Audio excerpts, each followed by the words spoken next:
Chapter 326. There were many things that seemed so heavy before a decision was made. However, once a decision was made, the weight of those things seemed to disappear in an instant. They would be blown away by the wind in the garden. That was how Xiaofan felt at the moment. When he said that he would retire, he suddenly felt much more relaxed. His sense of perception and his vision became much clearer. He realized that this was the right choice. Struggling repeatedly between the Taoist demon empire, even someone as powerful as him felt physically and mentally exhausted. He had been thinking hard about how to break out of this deadlock. It was not until now that he understood that if he gave up all the glory and wealth in the world and did not fight and did nothing as the headmaster of the academy had said, he would retire before he was old. This was the ending that everyone could accept. Whether it was the West Hill Divine Palace or His Majesty in the Imperial Palace of Chang'an, they would all tacitly allow him to leave the contentious court and cultivation Jianghu. Moreover, Mr. First had personally come to Tuyang City, which vaguely represented the Academy's intentions. Mr. First is indeed generous.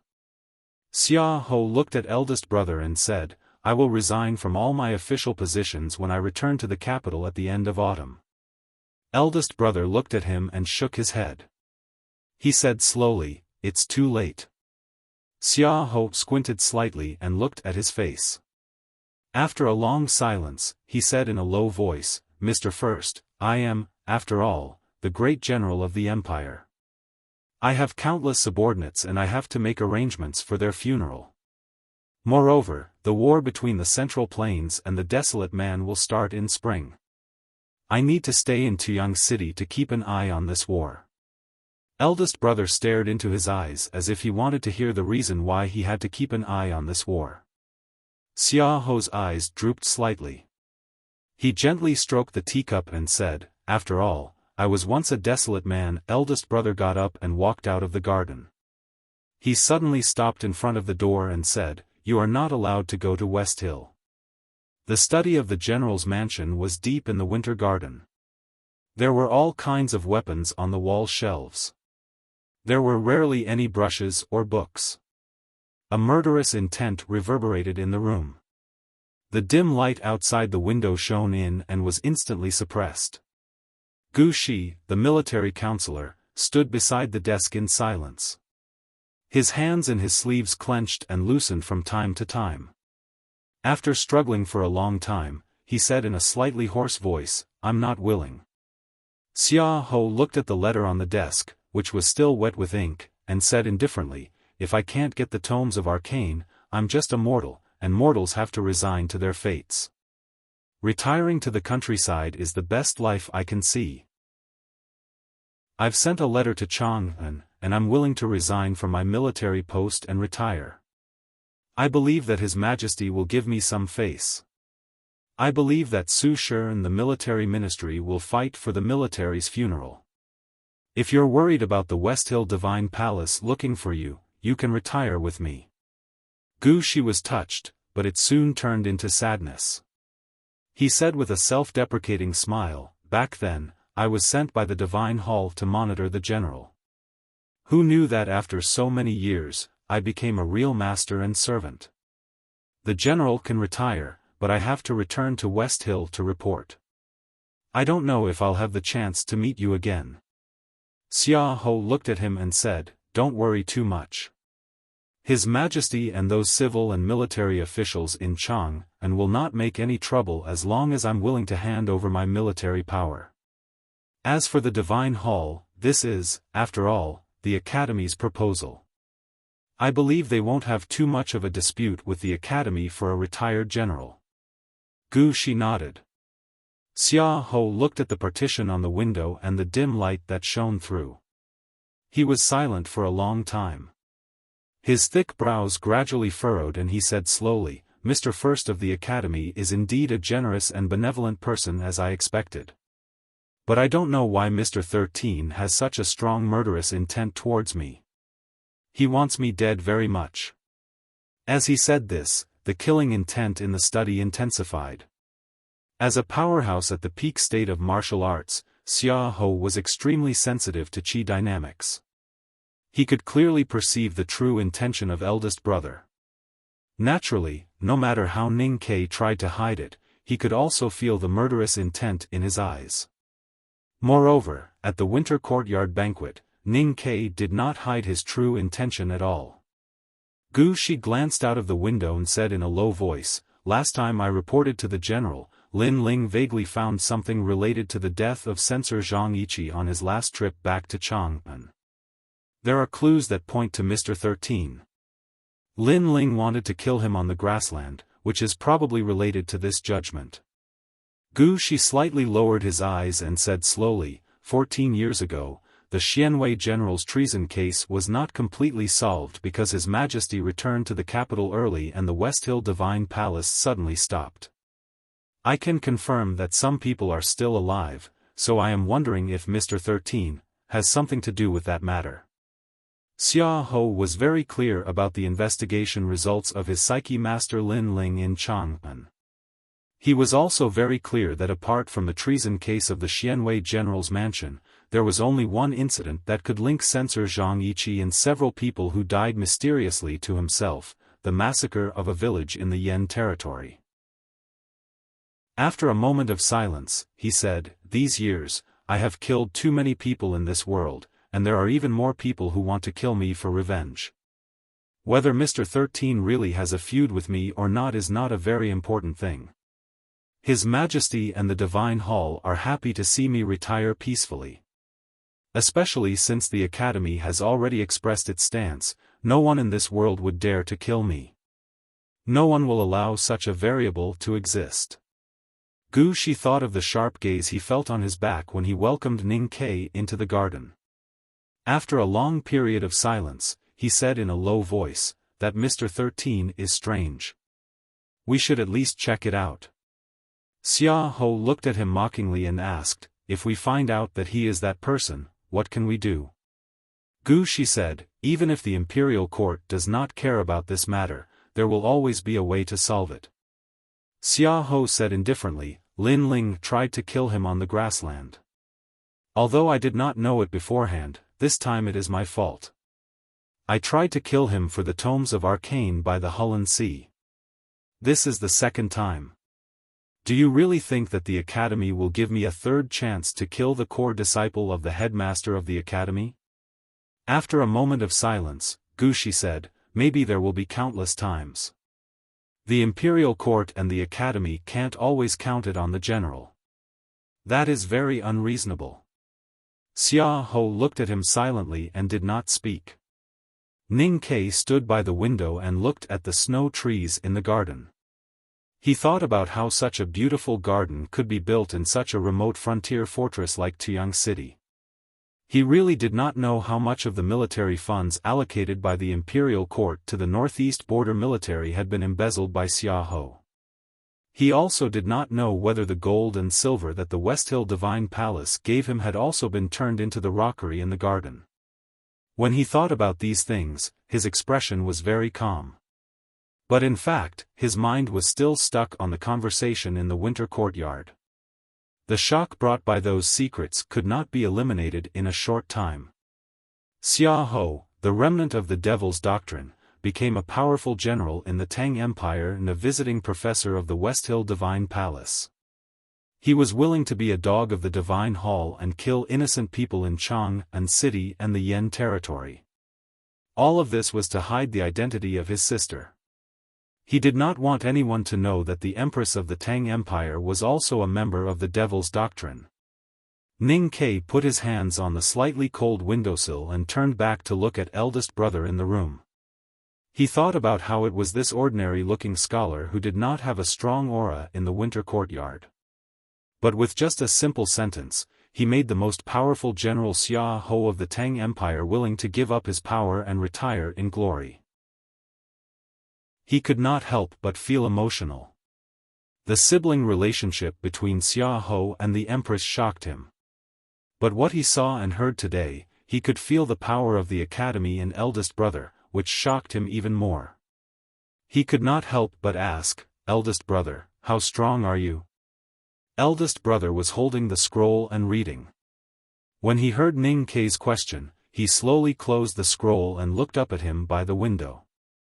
After a moment of silence, he said with a smile, "Strength is actually a relative concept. For example, the goshawk and the ant. The goshawk seems strong, but the goshawk will never fight with the ant. So the ant is not weak." Ning Kei spread his hands and said, "Senior brother, what you said is too profound. I don't quite understand." Eldest brother smiled and put the scroll back to his waist. He slowly walked to the window and stood side by side with Ning Quebec looking at the frost trees and ice pond in the winter courtyard. He said slowly, "This world, which is either red or plain, is actually divided into many different worlds. For example, the palace and the marketplace, the brilliant divine hall and the dilapidated Taoist temple, the so-called unknown place and the real life full of smoke and fire. It is said that when the chief monk of Xiankong Temple preached, countless flying ants rose from the light. What state do you think this chief monk has reached? Another example is that the abbey dean of Jishou Abbey could teach a disciple like Yisu. Then how strong is he? But these people will never, at least until now, they have never appeared in the human world. Then they are like goshawks overlooking ants. Although they are strong, they will not hurt you."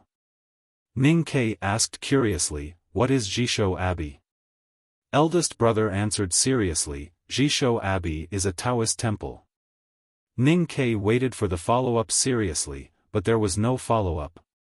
He smiled somewhat helplessly and suddenly asked, "Is Xiahou a goshawk or an ant?" Eldest brother sighed and said, "He should be a goshawk in the sky of the wilderness." Unfortunately, he was chained by himself. Since then, he has become a shepherd dog domesticated by hunters. Then, he can no longer break free. Ning Kei said after a moment of silence, "Do the powerful guests of the divine hall all have a chain on them?" Eldest brother answered seriously, "Xiahou is worried about the empress, so it is naturally more difficult for him." But younger brother, you are not wrong. The guests of the divine hall naturally have their own difficulties. Ning Kei thought of Mo Shanshan's teacher and frowned.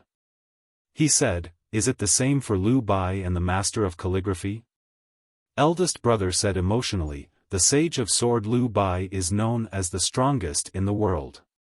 Even the hierarch of the divine hall has to treat him with respect. However, Haotian's divine light shines on the world. As long as you live in Haotian's world, there will always be some rules that need to be followed. You and I are lucky to be born in the academy. We are relatively freer and happier."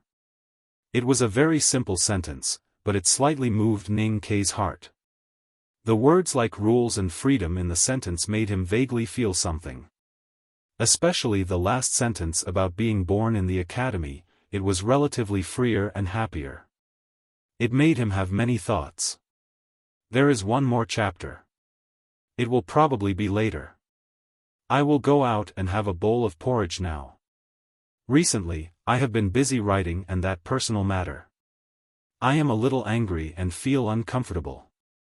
Alas. To be continued.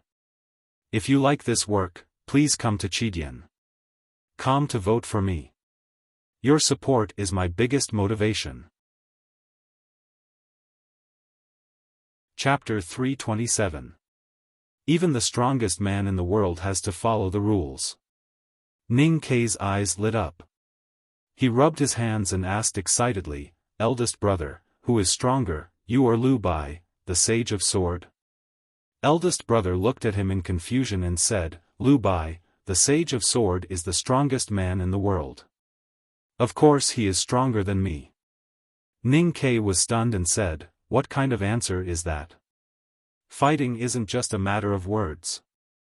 Eldest brother thought carefully about what verbal fight meant. After a long time, he thought he understood what Ning Kei was trying to say. He explained seriously, "I am not good at fighting. Your second brother is better." This answer made Ning Kei speechless again. Eldest brother looked at him and asked curiously, "Youngest brother?" Ning Ke waved his hand and said, "Nothing, senior brother. I am just not used to the way you speak." Eldest brother suddenly understood and said, "I see." Ning Ke asked, "If the chief monk of Xiankong Temple and the Abbey Dean of Jishou Abbey are goshawks in the sky, then what about you, eldest brother?" Eldest brother smiled and said, "I am just a scholar who serves my teacher." Ning Ke sighed and said, "Senior brother, your answer is too hypocritical." Eldest brother shook his head and sighed. Not to mention the Abbey Dean and the chief monk, the people in Jishou Abbey and Xiankong Temple, there are also extraordinary people in the common people. How can you tell that those ordinary drunkards and butchers are otherworldly sublime beings who have already broken through the 5 states? Eldest brother was certainly not a hypocritical person. The reason why he kept telling Ning Ke that he was not the most powerful man in the world was because he firmly believed that he was not the most powerful man in the world. He also did not want Ning Ke to fall into some kind of arrogant mental illusion because of the powerful background of his sect. Ning Ke would go astray in cultivation and gradually stray away from the only correct path to find himself. It was a pity that Ning Ke did not understand eldest brother's good intentions. His logic was very simple. In the known cultivation world, the Abbey Dean of Jishou Abbey must be at the most powerful level. His disciple Yi Su could not even fart in front of eldest brother. Even if he was strong, he could not be stronger than the academy. Therefore, he naturally felt proud and excited. It was precisely because of these emotions that he could not accept the outcome of today's conversation in the Winter Garden. Eldest brother understood what he was thinking and said, "Xiahou is very powerful. Even Jun Mo doesn't dare to say that he can defeat him, let alone kill him. Moreover, he was the elder brother of the Empress. Who would dare to execute him? Other than the headmaster of the academy and His Majesty, very few people know about this secret. Please keep it safe, youngest brother." "Senior brother, I don't understand why you let me hear this secret before." Eldest brother looked at him quietly. His clear and clean eyes seemed to be able to see through Ning Ke's best disguise. Ning Ke looked back at eldest brother. He did not hide anything because he trusted him. After a long silence, eldest brother looked at him and said with pity, "Because I think you need to know." After a moment of silence, Ning Ke lowered his head and said, "Yes, I need to know this." Eldest brother suddenly smiled and said, "Go back to the academy and study hard. You can definitely kill him within 5 years." Ning Ke raised his head and looked at eldest brother's clear eyes.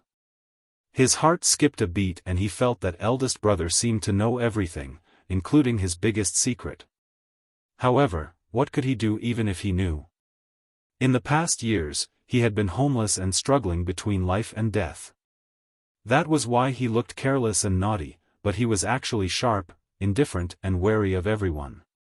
However, now that he had entered the academy and become the core disciple of the headmaster of the academy, he had so many senior brothers and senior sisters. What was there for him to be afraid of? Ning Ke looked at eldest brother and said seriously, "I heard that the headmaster of the academy once praised senior brother for understanding the Tao in the morning and entering the Tao in the evening. I yearn for this state. I always feel that 5 years is too long and I want to fight for every day." Eldest brother looked at his eyes and said seriously, "The headmaster of the academy strictly forbids the academy from interfering in the court affairs. Today, it is already presumptuous of me to ask Xiahou to retire. If Xiahou really retires from the court affairs, even the academy can't do anything to him. If you want to kill him, the only way is to challenge him. Are you confident?" Thinking of the conversation with eldest brother in the room, Ning Ke walked out of the general's mansion. At the corner gate, he met Shanshan, who had just finished feeding the big black horse. He invited her out of the mansion to take a walk in Tuyang City. The winter wind in Tuyang City was as cold as a knife. The onlookers had already returned home. Other than the patrolling Tang cavalry, it was hard to see anyone on the streets. There was really nothing to stroll about. However, young men and women strolled not because of the street, but who they strolled with. Therefore, Ning Ke and Shanshan were in a good mood.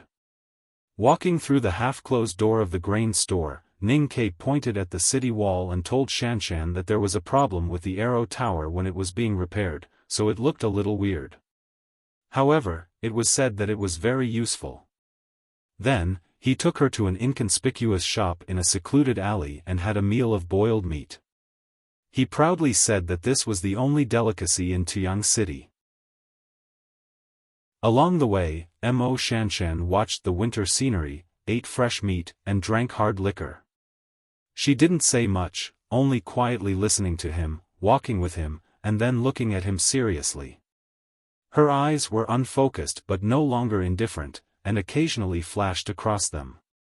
Have you been to Tuyang City before? I passed by it once. Then why are you so familiar with Tuyang City? Because I used to have a friend who lived here for a long time. Ning Ke bought a piece of sweet potato in a sheltered corner of the street. He carefully wrapped it in 2 pieces of coarse paper and handed it to Mo Shanshan. He asked her to return to the general's mansion first. Then, he walked into an alley and looked at the corner of the general's mansion in silence for a long time. The great general in the general's mansion was about to retire. He had once made immortal contributions to the empire. Now that he knew what was good for him and volunteered to retire, the imperial court would definitely honor him. No matter what, his fate would not be considered bleak. However, the general's mansion in Chang'an had once shed so much blood. Many headless corpses had been burned in the villages in the Yen territory. Darky, who was under the grey wall opposite the old brush pen shop, had died a miserable death in the rain. He really wanted to kill the general, but he knew that he could not do so. Even if he was no longer a nameless soldier in the city of Wei, but a student of the 2nd floor of the academy, he still could not kill the general. Even if eldest brother personally came forward, he could only watch the general retire and end all the past grudges. He waved his sleeves and did not take away any of the past and the blood in the past. Therefore, he looked at the cornice of the general's mansion in silence for a long time. The alley was quiet and cold, and no one passed by. At this moment, a middle-aged man in a dark-colored cotton-padded robe approached quietly. After making sure that no one was paying attention to him, he handed the note in his hand to Ning Quebec. This middle-aged man was the Array Tactical Master of the Imperial Center Administration who had contacted him in the Blue Water Battalion. The Array Tactical Master had a special status in the frontier fortress. It was not too difficult for him to meet Ning Ke in Tuyang City. Ning Ke's eyes fell on the small note. His body suddenly stiffened. His fingers holding the note trembled slightly in the cold wind. After a moment of silence, he asked in a slightly hoarse voice, "Why did you inform me now?" The middle-aged man looked at him sympathetically and reported in a low voice, "It was impossible to find you in the wilderness, so I had to stay in Tuyang City and wait for you to come back." Ning Ke looked at the note, slowly closed his eyes and shook his head. The middle-aged man silently walked out of the alley. After a long time, Ning Ke opened his eyes and destroyed the note in his hand. He looked up at the grey winter sky and murmured, "How could you die like this?" The news on the note was the bad news brought by the Imperial Center Administration of the Tang Empire from Chang'an City. Master Yen Sei, the Divine Talisman Master of the South School of Haotian, died together with the great Divine Priest of Light who betrayed the Peach Mountain in a mountain in the north of Chang'an City. It was a very simple news, but it caused a great shock to Ning Quebec. He had no time to recall their first meeting in the meadow outside the academy, the first question and answer about the Tao of Fu in the farewell pavilion, and the footprints left by the master and disciple in the numerous Taoist temples and old pavilions in Chang'an City. The note was very short, but it contained a lot of content. Ning Ke roughly understood that the reason why the great Divine Priest of Light was imprisoned in the Peach Mountain for many years was related to the murder of the general's mansion. And according to the analysis, he had a strong intuition that the reason why the great divine priest of light went to Chang'an City should be to find him. He did not understand where this intuition came from. Since he received the fragments in the spiritual world of Master Lotus at the front gate of the Devil's Doctrine, he often had some very mysterious intuition, and he believed in this intuition. "Master, did you die because of me?" Ning Ke looked at the gray sky, and his mood was extremely gloomy and terrible. If the person who made his master leave this world was still alive, he could still use the idea of revenge to suppress the sadness in his heart. However, the great divine priest of light was also killed by his master. What else could he do for his master? He withdrew his gaze from the sky and looked at the general's mansion. He sighed and said, "It seems that the murder of the general's mansion that year was really related to the West Hill Divine Palace. The person who made you kill that year was the great divine priest of light? Why did you do this? My master didn't deserve to die, but people like you deserve to die, but you never die. Why?" After a short silence, he said, after the great general retired, he would definitely have a few big mansions with thousands of acres of fertile land. In his spare time, he would play with cats, dogs, and maids. When he was bored, he would move a chair to hide under the shade of a melon and play with his grandchildren. This kind of life is really beautiful. If Sang Sang was by his side at this time, she would understand what Ning Ke was really trying to say. Since this kind of life is really beautiful, then don't think too much about it. Standing in a remote alley in Tuyang City, Ning Ke silently thought of his long-dead friend and his master who had just passed away. He felt endless sadness in his chest and abdomen, and then the sadness was burned into boiling ashes. The boiling ashes suddenly accelerated the aura in his body, and his ocean of qi and mountain of snow began to produce an indescribable subtle change. The faint aura of heaven and earth in the surrounding alleys and winter trees seemed to sense this change, and slowly and calmly enveloped him. It gradually penetrated into his body through his thick coat and the skin under it, and gradually formed an overwhelming momentum that could not be stopped. To be continued. If you like this work, please come to Chidian.com to vote for it. Your support is my biggest motivation. Chapter 328. A winter tree was slanting in a secluded alley. Ning Ke, who had a feeling in his heart, suddenly entered an inexplicable state.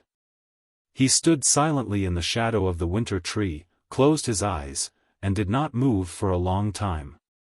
The aura of heaven and earth in the alley, the winter tree, bluestone, and the remaining snow shrouded his body silently.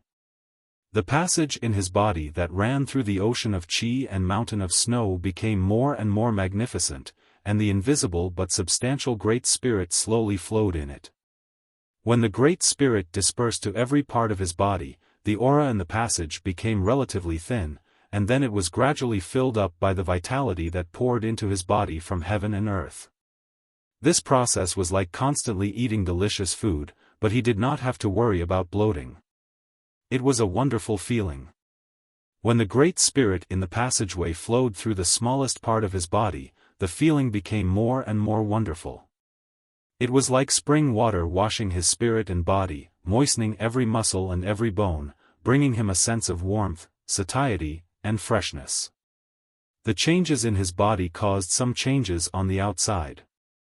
The thick coat on Ning Ke's body seemed to be full of rainwater and stuck tightly to his body. The extremely peaceful aura seemed to have some kind of attraction that not only attracted the aura of heaven and earth in the alley, but also attracted the things in the real world. There was no wind in the alley, but the shadow of the winter tree trembled slightly. That was because the withered leaves hanging on the branches were drifting towards his body, pulling the thin branches straight.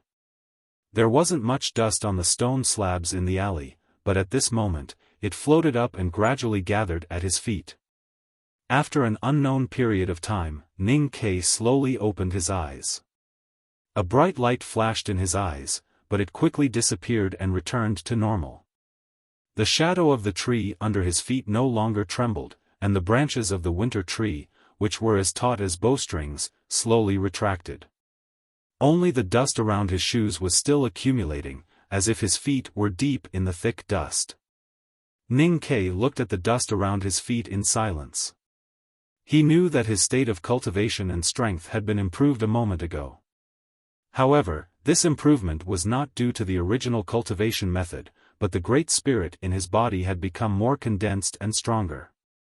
After leaving the front gate of the Devil's Doctrine, he had not cultivated the Great Spirit.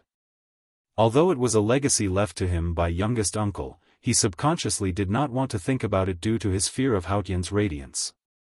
Until today, when he heard the news of his teacher's death, he vaguely guessed the filth behind those bloody stories.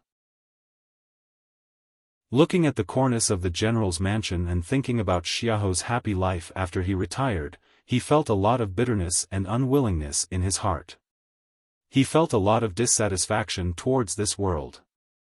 All kinds of emotions gathered in one place and turned into boiling ashes until he lost control of his mind. The proud and powerful Great Spirit in his body began to awaken. If I become even more demonized, will I walk further and further away from this world? Ning Ke looked at the lonely trees around him in the winter and the dim sky that was cut by the thin branches. He sighed. His expression was still calm, but his spiritual world was a little unstable because of the awakening of the Great Spirit in his body. The Great Spirit slowly flowed in his body. It seemed to be unstoppable like a big river, but in fact, it seemed to often encounter some obstacles. It was difficult to move forward in those routes that were similar to the veins of leaves. The pain and extreme discomfort brought by this kind of stagnation made him frown slightly and look a little pale. After all, it was a problem of the state of mind. Back then, youngest uncle traveled the world with a sword. There was no road that was impossible in front of him, and there was no enemy in front of him. He was wild and proud, so he was strong. Only then could he cultivate the Great Spirit in his chest and abdomen and do the Great Spirit in the world. However, Ning Ke's state of mind was depressed and bitter. He was unwilling to be silent. He could not even indulge himself, so how could he bear the unparalleled aura of the Great Spirit? The general who lived in the general's mansion would soon give up all the military power in his hands, resign and retire. In the eyes of everyone in the world, he had already paid a very painful price for what he had done over the years. He had suffered enough pain and made a sufficient explanation to the academy and the divine hall, and had made a big concession. But Ning Ke did not think so. Ning Ke did not want Xiaoho to retire peacefully, just like some people on the oil note left by Joyer. As time passed, no one cared about what they had done in the past. They were forgotten in a corner of the mortal world, and were left to retire peacefully and happily. This was his unwillingness. It was precisely because he had this unwillingness and made his intentions clear that the Great Spirit in his body had been awakened and that his realm had improved. However, it was also because this unwillingness had always been in his spiritual world that the Great Spirit could not circulate smoothly. There was always some hindrance and jerkiness. He looked at the eaves of the general's mansion in the distance and the remaining snow on the eaves. He smelled the smell of chopped green onions coming from the houses on both sides of the street and fell silent. The depression in his heart could be released and the sorrow could be eliminated. He only needed to erase the unwillingness in his spiritual world. But how could he erase this unwillingness? In order to erase this unwillingness, he had to kill Xiaoho. However, eldest brother had made it clear that as long as Xiaoho was willing to retire, the academy, which promised not to interfere in the imperial court's affairs, would keep silent. Under the premise that there was no evidence, the Tang Empire, which believed in the law first, would not punish Xiaoho. Therefore, the only way left for Ning Ke was to challenge Xiaoho to a duel. Eldest brother had said that Ning Ke could defeat Xiaoho after 5 years. However, 5 years was really too long. What if Xiaoho was really old? What if he was sick? What if he had died of old age or illness before Ning Ke defeated him? He would practice hard in the mountains to seek revenge. When he came out of the mountains, his enemies would either be old or dead. Time would carry out the punishment on his behalf. But wouldn't that be the most frustrating thing in the world? Ning Ke knew that there was something wrong with his emotions at this time. It would not help his cultivation at all. Instead, it would be a great obstacle. If he allowed this unwillingness and sorrow to develop, he was afraid that his entire spirit would be possessed by the devil. He understood that he had to do something at this time to temporarily dispel the demonic will in his mind. He knew that his current strength was still weak and did not have any qualification to challenge Xiaofan. However, whether it was the Great Spirit that was moving forward with difficulty in his meridians or the sadness and bitterness, they were all urging him to do something. He stood silently under the winter tree in the alley for a long time. Looking at the lackluster scenery of Tiang City and smelling the fragrance of meat wafting from every house, he thought of the letters that Darky had written years ago. Then, he started to walk towards the north of the city. As he lifted his foot, there was a soft puff under his foot.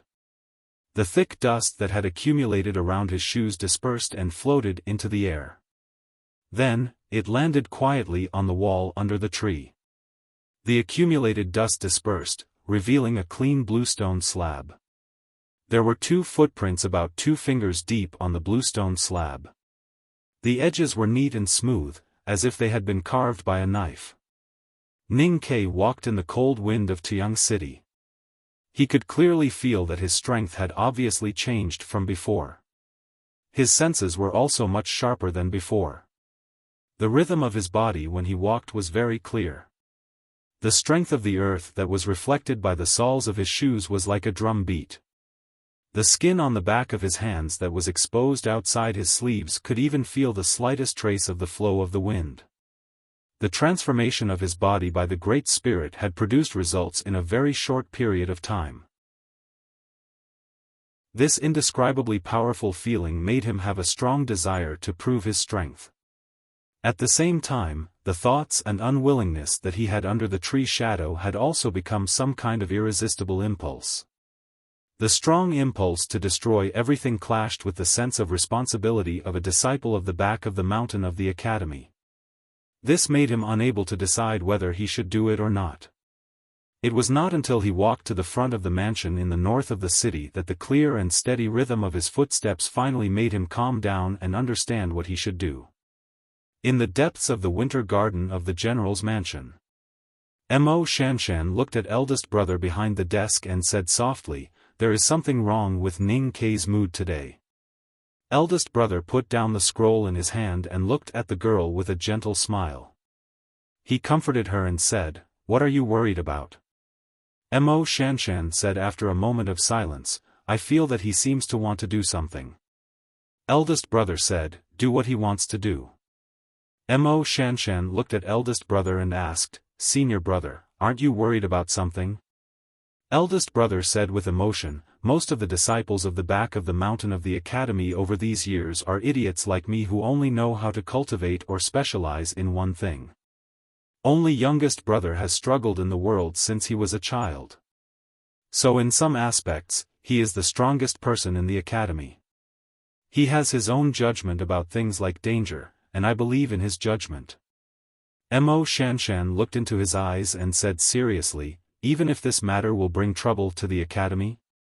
Eldest brother said seriously after a moment of silence, "The academy is not as powerful as youngest brother thinks.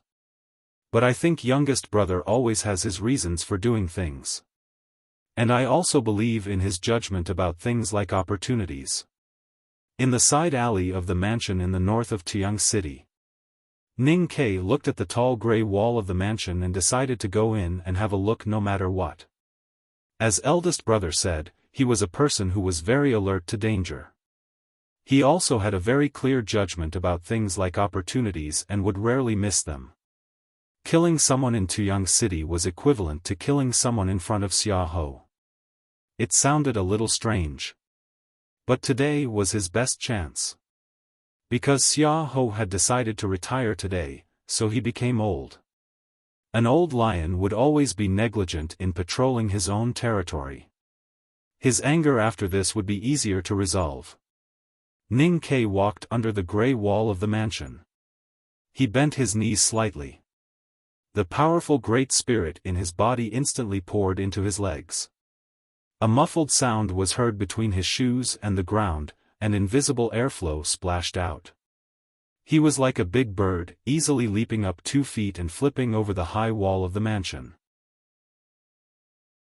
The place where he landed was a gradually withered flower bed.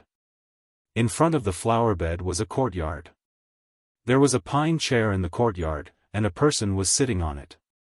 It was Xiaoho's most trusted military counselor, Gu Shi. Gu Shi looked at Ning Ke in the flower bed and said with emotion, "I have been hesitating whether to kill you or not, and here you are. The next chapter is to strive for before 12 o'clock. I am a little tired today, but I have been working hard. To be continued. If you like this work, please come to Chidian. Come to vote for me. Your support is my greatest motivation." Chapter 329. Ning Ke pulled out a thorn in front of him and walked out of the flower bed. Standing on the smooth stone ground in the courtyard, he looked at Gu Shi in the chair and asked, "I don't seem to have offended you. Why do you want to kill me?" Gu Shi slowly stood up from the chair, looked at him and said with a smile, "There are many things in this world that need a reason. Killing is no exception. However, people like us killing people is different from the imperial court beheading prisoners. You don't necessarily want to offend me. The reason why I want to kill you is that you deserve to die." Ning Ke slowly and seriously began to roll up his sleeves. Looking at Gu Shi not far away, he calmly asked, "I really don't know why I should die. Please enlighten me, military counselor." The expression on Gu Shi's face was a little strange. His smile was mixed with some wonderful gloominess. Several strands of his short beard slightly trembled in the cold wind. He looked at Ning Ke and laughed, "Censor Zhang Yiqi and those people were killed by Mr. 13, right?" Ning Ke's fingers that were rolling up his sleeves paused slightly. He shook his head and said, "I have never heard of this person." Gu Shi laughed forward and backward. He gave a thumbs up and sincerely praised, "Mr. 13 kills people without leaving any traces. Even if you lie, you don't change your expression. You really shouldn't go to cultivation but stand in the imperial court," but, as the word "but" came out, the smile on his face suddenly disappeared. He was extremely cold. "Although Lin Ling and I didn't find any evidence, I know that you were in the House of Red Sleeves that day. Especially when I know that Mr. 13 seemed to want to kill my general. That's enough.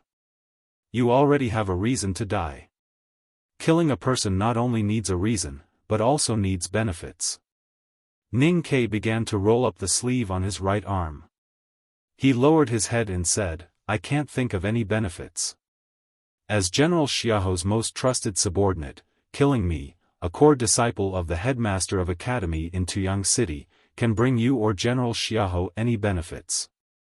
After leaving Chang'an City and entering the wilderness, Ning Ke often described himself as a core disciple of the headmaster of academy in conversation with others. He often used this identity to bully others. But today's situation was different. He really couldn't understand why Gu Shi was determined to kill him. Wasn't he worried that the anger of the academy and the empire would directly burn him and General Xiaoho, whom he had sworn loyalty to ashes?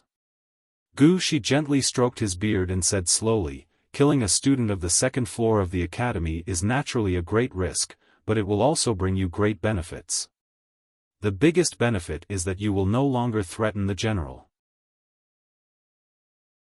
Ning Ke rolled up the sleeves of his right arm and placed his fists on the sides of his legs, feeling the chill of the winter wind. He looked at Gu Shi and shook his head, saying, "This benefit is far from enough." Gu Shi suddenly squinted his eyes and sighed with emotion, "I've been following the Grand General for half of my life. It's so that the General can stand on the peak of the human world. However, the academy has 2 people, and the Grand General will be forced to retire.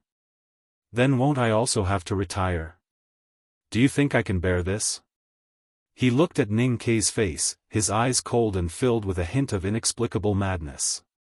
He said faintly, the general wants to retire, but I really don't want him to. It's a pity that I don't have the right to overturn the agreement between him and Mr. First. If I want to ruin this, what other way is there besides killing you, Mr. 13? Haotian is always so merciful. As the weakest world wayfarer in the history of the academy, it seems that the most suitable ending for you is to die. It was only then that Ning Kei realized that this military counselor turned out to be a lunatic. He slowly frowned and shook his head, saying, "But have you ever thought that killing me, Xiao, will not end well? Everyone in the world knows that you are his most loyal dog. Who would believe that you made your own decision?" Gu Shi gently put his palms together and sighed with some excitement. He said, "So this is the best time. Mr. 13, you are so weak, and everyone knows that Mr. First has never killed anyone in his life. So if I can still live after killing you, then I will continue to live, even if I have to live like a dog. I will live until I reach Chang'an, the imperial court, and even the headmaster of the academy to take the blame for the general."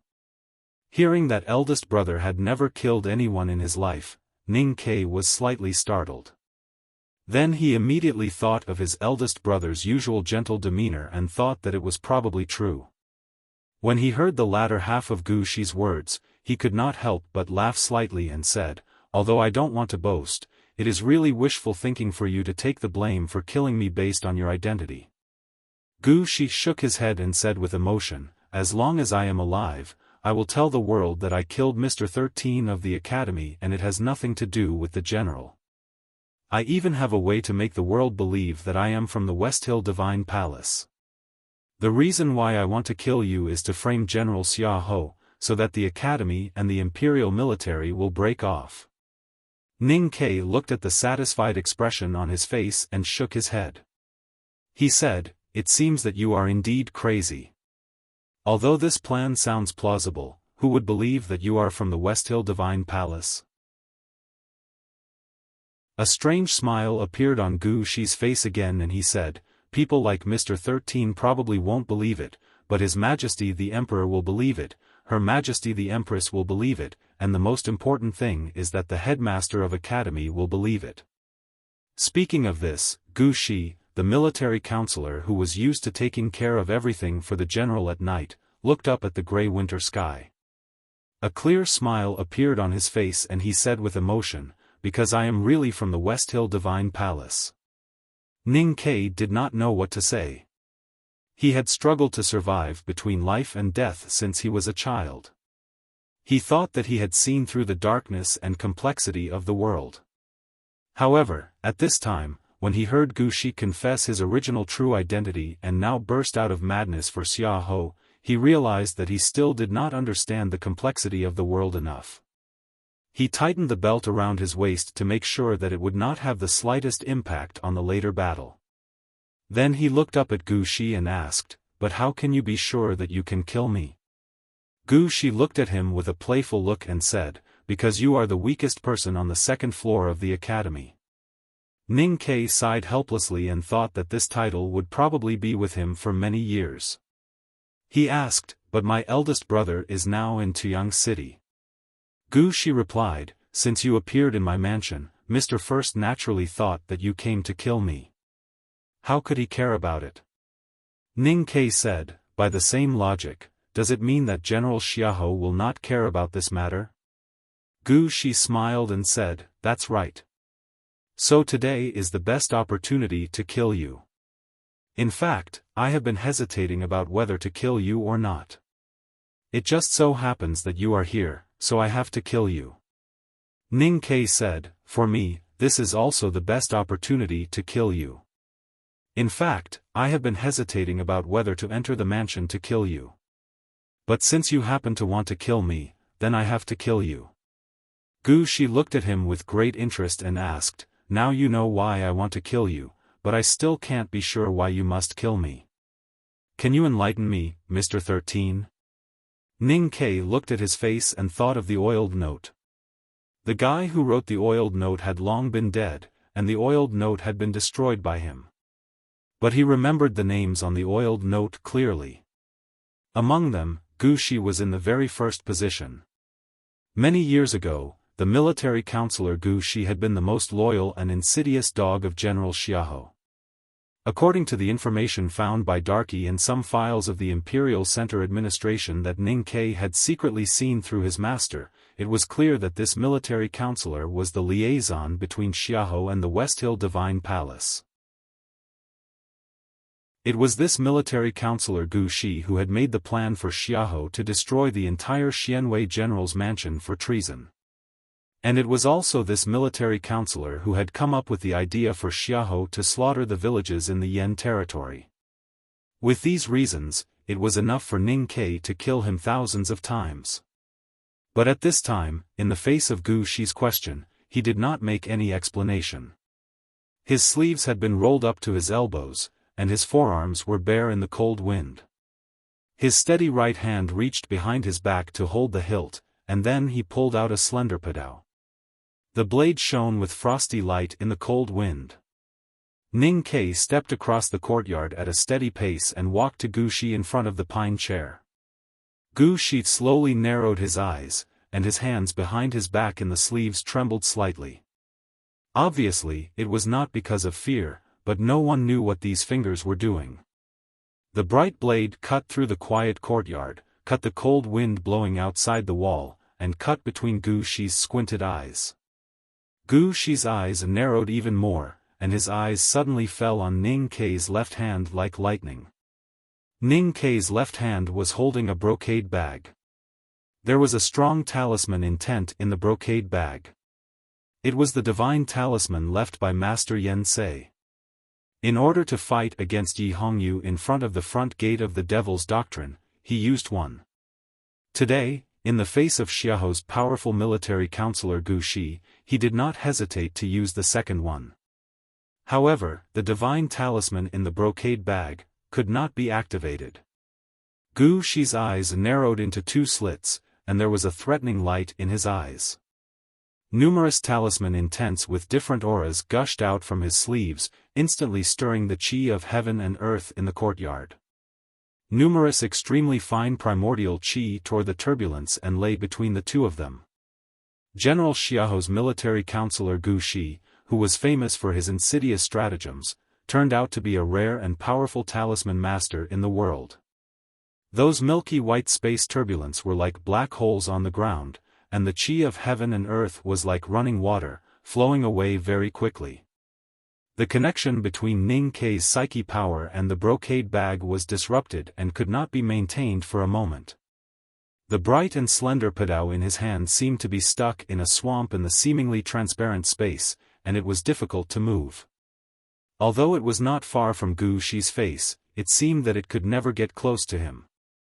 As if sensing the incredibly chaotic talisman intent and turbulence of the qi of heaven and earth in the courtyard, the air above the mansion became heavy and oppressive. No one knew which cloud's moisture was crushed into snow and slowly drifted to the ground. A snowflake drifted through Ning Ke's eyelashes and fell on the back of his slightly trembling hand holding the hilt, and instantly melted.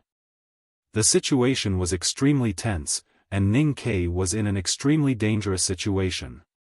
However, when the snowflake fell, his eyelashes did not even blink, and his eyes were still calm and focused. Well, there's one more chapter. Well, I'm cheering myself up. To be continued. If you like this work, please come to Chidian.com to vote for it. Your support is my greatest motivation.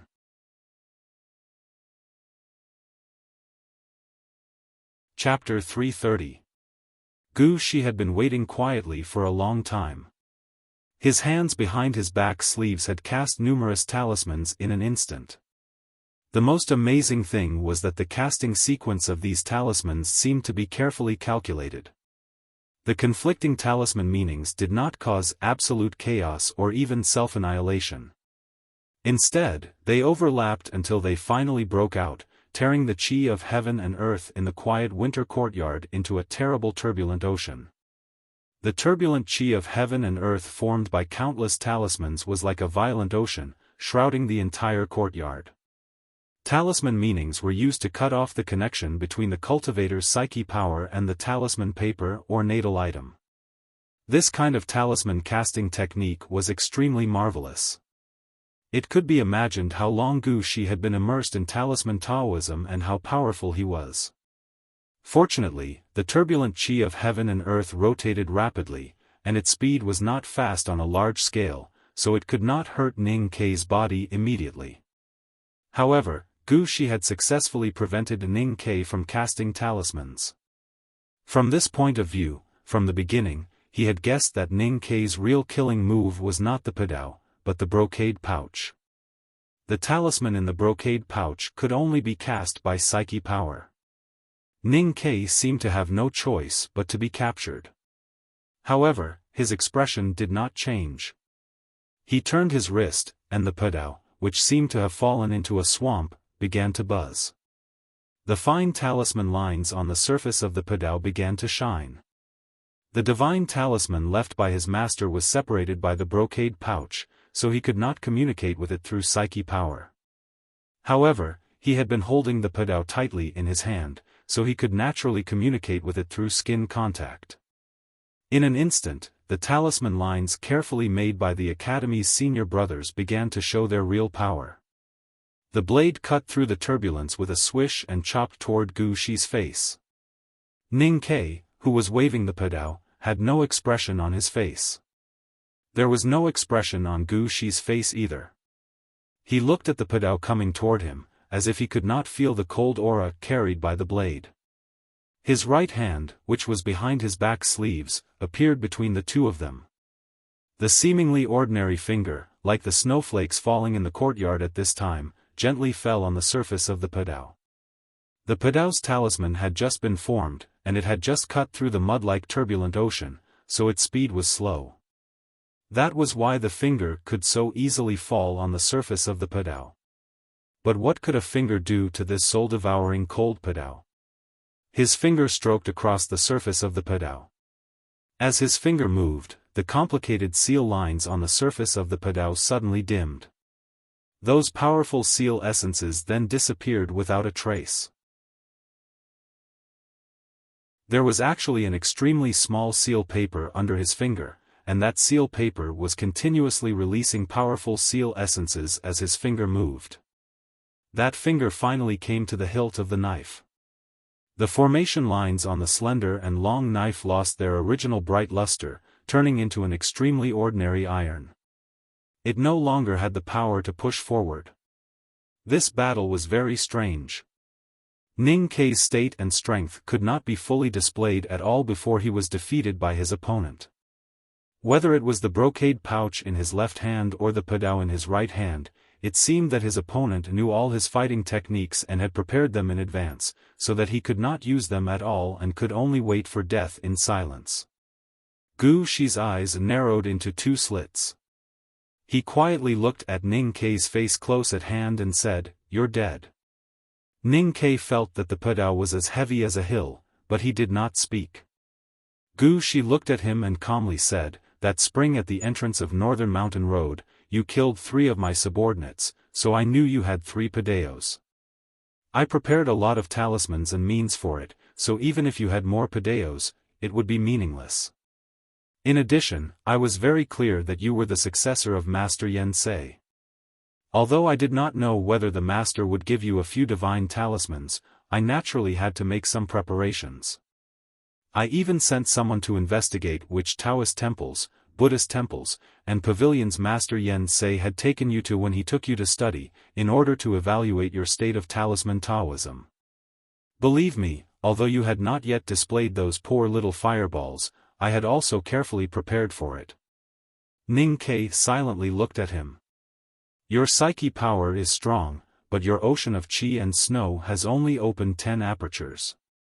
Your cultivation is in the lower state of see-through, and your control of the qi of heaven and earth is very poor. You come from the frontier fortress of City of Wei, and your bladesmanship is fierce and accurate, like the style of the military. You have a tough temperament and are good at close combat. You are the successor of the divine talisman master, but because your enlightenment time is too short, you are not good at talisman Taoism. So I let you get close to me and let you use your Padao as a camouflage to move talismans, so that I could take all the opportunities. Gu Shi sincerely regretted and said, the battle between two people is like the war between two countries. It needs the most perfect and accurate information. The more prepared you are, the easier it is to win. You don't even know that I am also a talisman master. How can you kill me? But I know everything about you, so you can't even play 10% of your real strength in front of me. How can you not be killed by me? Ning Ke looked at his eyes and suddenly asked, why do you know so much about me? Because I am a military counselor. What I am best at is collecting, sorting and analyzing information. As long as I start paying attention, there are no secrets in this world that I don't know. Gu Shi finally said, in fact, what makes me most vigilant about you is the iron box that few people have seen. But I don't know why you didn't take it with you today. Or do you think that a military counselor who only knows how to play tricks is not enough to make you reveal all your secrets? As a military counselor, I very much welcome any underestimation of the enemy.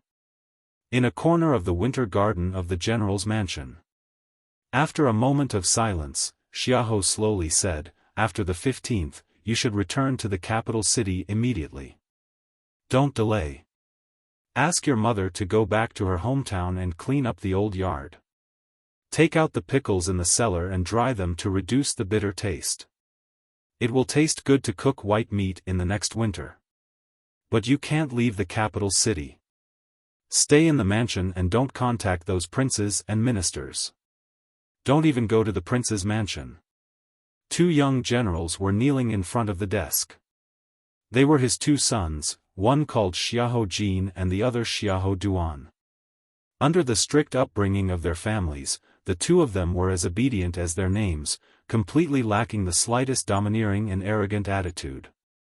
Usually, the two of them didn't even dare to breathe heavily in front of their father. But today, they heard the disheartened tone in their father's words and guessed that their father was going to resign and retire. They couldn't help but be shocked. Thinking of the mysterious carriage that came to the winter courtyard today, they couldn't help but ask, Father, who are those people today? How dare they? Xiahou looked at the cup of thick tea on the table and said expressionlessly, don't guess and don't be meddlesome. The return of the two of you to the capital city is my promise to the headmaster of the academy and His Majesty. If you don't want the family to be destroyed, behave yourself. Suddenly, his thick eyebrows that were like silkworms frowned. A few very fine lines appeared on the cup of thick and mellow black tea on the table. Xiahou turned his head and looked out of the window. He knew that Gu Shi should have taken action at this time. He didn't know how Gu Shi had arranged it, just like he didn't know the details of the grassland horse gang's attack on the grain team. He only knew that although Gu Shi had some ideas that even he didn't know, he was absolutely loyal to him and could ensure that he wouldn't be implicated after Ning Ke's death. But would Mr. First really make a mistake? In another corner of the winter courtyard of the general's mansion. Eldest brother looked out of the window at the north and then lowered his head to continue reading. Shanshan sat quietly at the other side of the desk and wrote small regular script. Just as Gu Shi had calculated, eldest brother thought that Ning Ke was killing people at this time. He didn't expect that Ning Ke was being killed. The reason why he was so sure was not because he had made a mistake like Xiahou thought, but because, as he had said to Shanshan before, he trusted Ning Ke's choice very much. A few days ago, when he traveled around with his teacher, he once passed by the city of Wei and made a home visit to his youngest brother. He knew his youngest brother's growth experience, so he believed that although his youngest brother's strength was indeed a little bad, his sensitivity to danger and grasp of timing were definitely the best in the back of the mountain. He would never take action unless he was absolutely sure. Now that he had taken action, he would definitely win. The powerful talisman intent emitted by countless talisman characters turned the courtyard into a raging sea. The chi of heaven and earth was torn into turbulence. The cultivator's psyche power could not penetrate through it, let alone use the chi of heaven and earth to fight against the enemy. The divine talisman in the brocade bag could not be activated at all. The talisman lines on the padao were gathered into ordinary patterns by the fu paper under the fingertips. His body was surrounded by dangerous turbulence of primordial chi. An ordinary person's body would split open and spurt blood as long as he touched it. No matter how one looked at it, Ning Ke had become a moth in a net and could no longer survive. However, the military counselor Gu Shi did not know another thing. Ning Ke indeed could not control the chi of heaven and earth in the courtyard, but his own body had enough chi of heaven and earth, the Great Spirit. In the cold wind and snow, Ning Ke took a deep breath. His mind turned slightly in his sense of perception, and the snow mountain on his waist suddenly warmed up. The Great Spirit accumulated in the passage in his abdomen instantly gushed out and poured into every part of his body. The padao's momentum had been exhausted, so he did not choose to transfer the Great Spirit to the padao. Instead, he loosened the hilt without hesitation and tightened his 5 loose fingers into a fist. Ning Ke punched out. Gu Shi squinted his eyes and looked calm and confident. He did not know which cultivator in this world dared to use and could use a fragile body to forcibly break through the dangerous turbulence of the chi of heaven and earth between two people. A gust of wind suddenly appeared on Ning Ke's fist. Countless airflows violently gushed out from his fingers and the pores on the back of his hand, easily tearing the turbulence of primordial chi into pieces. There was a world in the world, and there was a world in the body. The aura between the two worlds was the same and there was no difference at all. Therefore, when the Great Spirit gushed out from the fist, the turbulence disappeared without a trace like a whirlpool being flooded by a flood. Gu Shi's squinted eyes suddenly widened. He was shocked but also had a touch of expectation. Because no matter how strong the fist was, it was not enough to annihilate all the turbulence of primordial chi in the space. There were still some dangerous turbulence. He wanted to see the next moment when the fist was cut into pieces. However, he was disappointed. Ning Ke's fist was not a fist, at least not the fist of an ordinary person. Because his fist was very hard now. It was so hard that those fragments of primordial chi that could cut the body of a cultivator could only leave some very shallow wounds on it.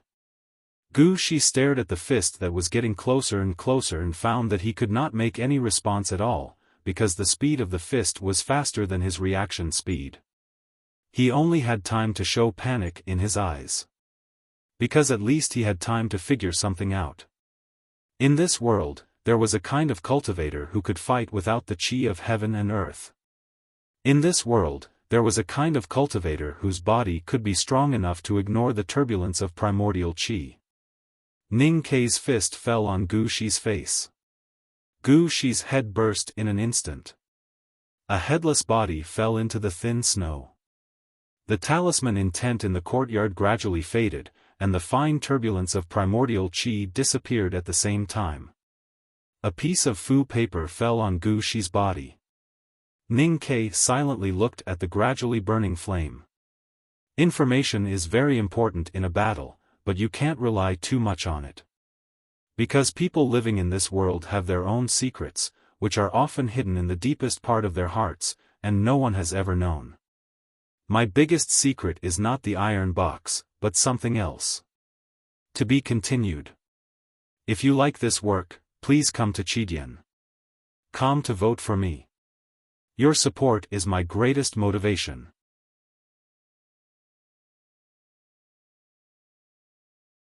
Chapter 331. In the courtyard, the body of the military counselor Gu Shi was gradually burned to ashes.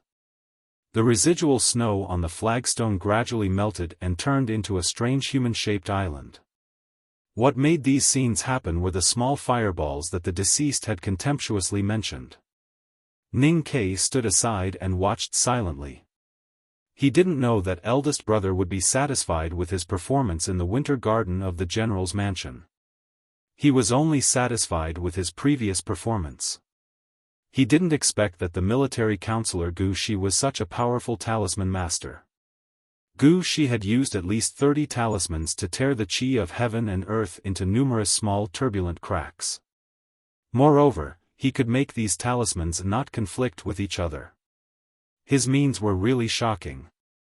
In the face of the enemy's long-planned means or plan, he chose the simplest and most direct way to deal with it. In the face of absolute power, any conspiracy was as fragile as residual snow in the fire. He was very satisfied with his previous response. When the fist blasted Gu Shi's head, the sadness and stagnation in his chest and abdomen seemed to be blasted away at the same time. Recalling the thousands of stones in front of the front gate of Devil's Doctrine, he understood a lot of things. Under the shade of the winter tree, he had a lot of unwillingness in his heart. Those things that made him unhappy were the so-called stone array tactics. How to water the stone array tactics. The Great Spirit in the chest was enough. How to cultivate the Great Spirit. When you meet someone you want to kill, just kill him directly. What's the point of looking forward and behind? What's the point of thinking about the overall situation? I came from the mountains, rivers, grasslands, and villages. I came from the general's mansion in the village. I came only to take your life. Ning Ke softly said this revenge poem written by Sang Sang. He held the padao with both hands and erased all the footprints left on the ground. He didn't worry that Xia Ho would catch any evidence against him. He just wanted to prevent the world from finding out the truth that he had joined the devil. After doing these things, he gently jumped over the gray wall of the mansion. A clear fragrance of onions came from a distant house. He was stunned for a while and then walked out of the alley. He looked calm and serene. He didn't look like a god of death who stretched out his bony claws from the netherworld to seek revenge. He was just a traveler eager to go home. When Ning Ke returned to the general's mansion, the winter courtyard was in chaos. The faces of all the captains and servants were filled with shock and fear. The news of Gu Shi's death must have spread. Without any expression, he silently walked to the horse carriage outside the stone gate of the winter courtyard and took the luggage from Shanshan. On the stone steps outside the winter courtyard, General Xiaofan was bidding farewell to eldest brother. There was no emotion on his cold face, as if the death of his loyal subordinate had no effect on his state of mind. Suddenly, Xiaofan looked back at Ning Ke. Ning Ke looked back at him calmly. Although he had just chopped off one of Xiaoho's arms, Ning Ke was not vigilant at all. Both he and Xiaoho had killed many people and violated many laws of the Tang Empire. Their status was not ordinary. As long as there was no evidence and they were not caught on the spot, there was nothing they could do. Looking at the slightly raised eyebrows of the middle-aged man on the stone steps and the undisguised cold-killing intent in his eyes, Ning Ke thought of the unstoppable fist by the Hulun Sea. Then, he thought of the punch he had thrown before and laughed. At this moment, Ning Ke really wanted to tell Xiaoho that he would wait for him in Chang'an and kill him. But he did not say anything. He quietly carried the heavy luggage and followed eldest brother to the horse carriage. Then, he gently pulled Shanshan. Actually, the most important thing to be a person is to be happy. In the simple carriage, eldest brother looked at the street view of Tuyang City outside the window and suddenly said, "Hatred can't be washed away by blood. So, killing people is really not that interesting." Then, he looked back at Ning Ke and said with a gentle expression, "I'm not talking about forgiveness. Of course, I don't want you to be killed at any time. But if this kind of thing continues to develop, it will be hard to find an end. And it is very troublesome to be constantly avenged. Your senior brothers and sisters and I can hide in the back of the mountain of the academy and not come out. But if you want to enter the human realm, there is no way to hide. Even if the name of the academy is as heavy as a pig's head, and no matter how strict the laws of the Tang Empire are, if the other party is not afraid of death, they will naturally not care about these things. Ning Ke listened to eldest brother's teachings and thought silently for a moment. Then, he nodded and did not say anything. The cold wind lifted the curtain of the horse carriage. Nobody knew where the strong smell of onion came from. He looked out of the window in confusion. It was almost dusk, but the streets of Tiang City, which were sparsely populated during the day, seemed to be much more lively. Soldiers and people all had joyful smiles on their faces. The murder that happened not long ago did not have too much impact on the secular life. Ning Ke seemed to have thought of something. He jumped out of the horse carriage and walked into a local produce shop that was still open. After buying some things for Sang Sang, he walked out of the shop. Suddenly, a loud muffled sound came from the distant city wall. He looked over in surprise and saw several fireworks shooting into the sky, illuminating the gradually darkening night. He stood by the street with a paper bag in his hand, looking at the beautiful fireworks with a smile on his face. Today was the New Year's Day. Every family in Tuyang City was making dumplings. No wonder the whole city was filled with the pungent smell of onion. With the sound of fireworks, the 14th year of Tianqi ended. Night had just fallen in Chang'an City. A black horse carriage was parked at the entrance of Lin 40th Street, but there was no horse. The carriage was dark and seemed to be made of steel and iron. It was engraved with complicated lines, which looked a little decadent because of too much dust. A wet rag reached up from the bottom of the carriage and wiped off the dust in the complicated lines. Suddenly, the lines recovered their original vitality and became beautiful and vivid. Sang Sang put the rag into the bucket and scrubbed it for a while. Then, she wiped her red hands on her apron and glanced at the closed door of the old brush pen shop. Then, she struggled to carry the bucket into the shop. During the Spring Festival last year, shopkeeper Wu and Aunt Wu had invited her and Ning Ke to have the New Year's Eve dinner together.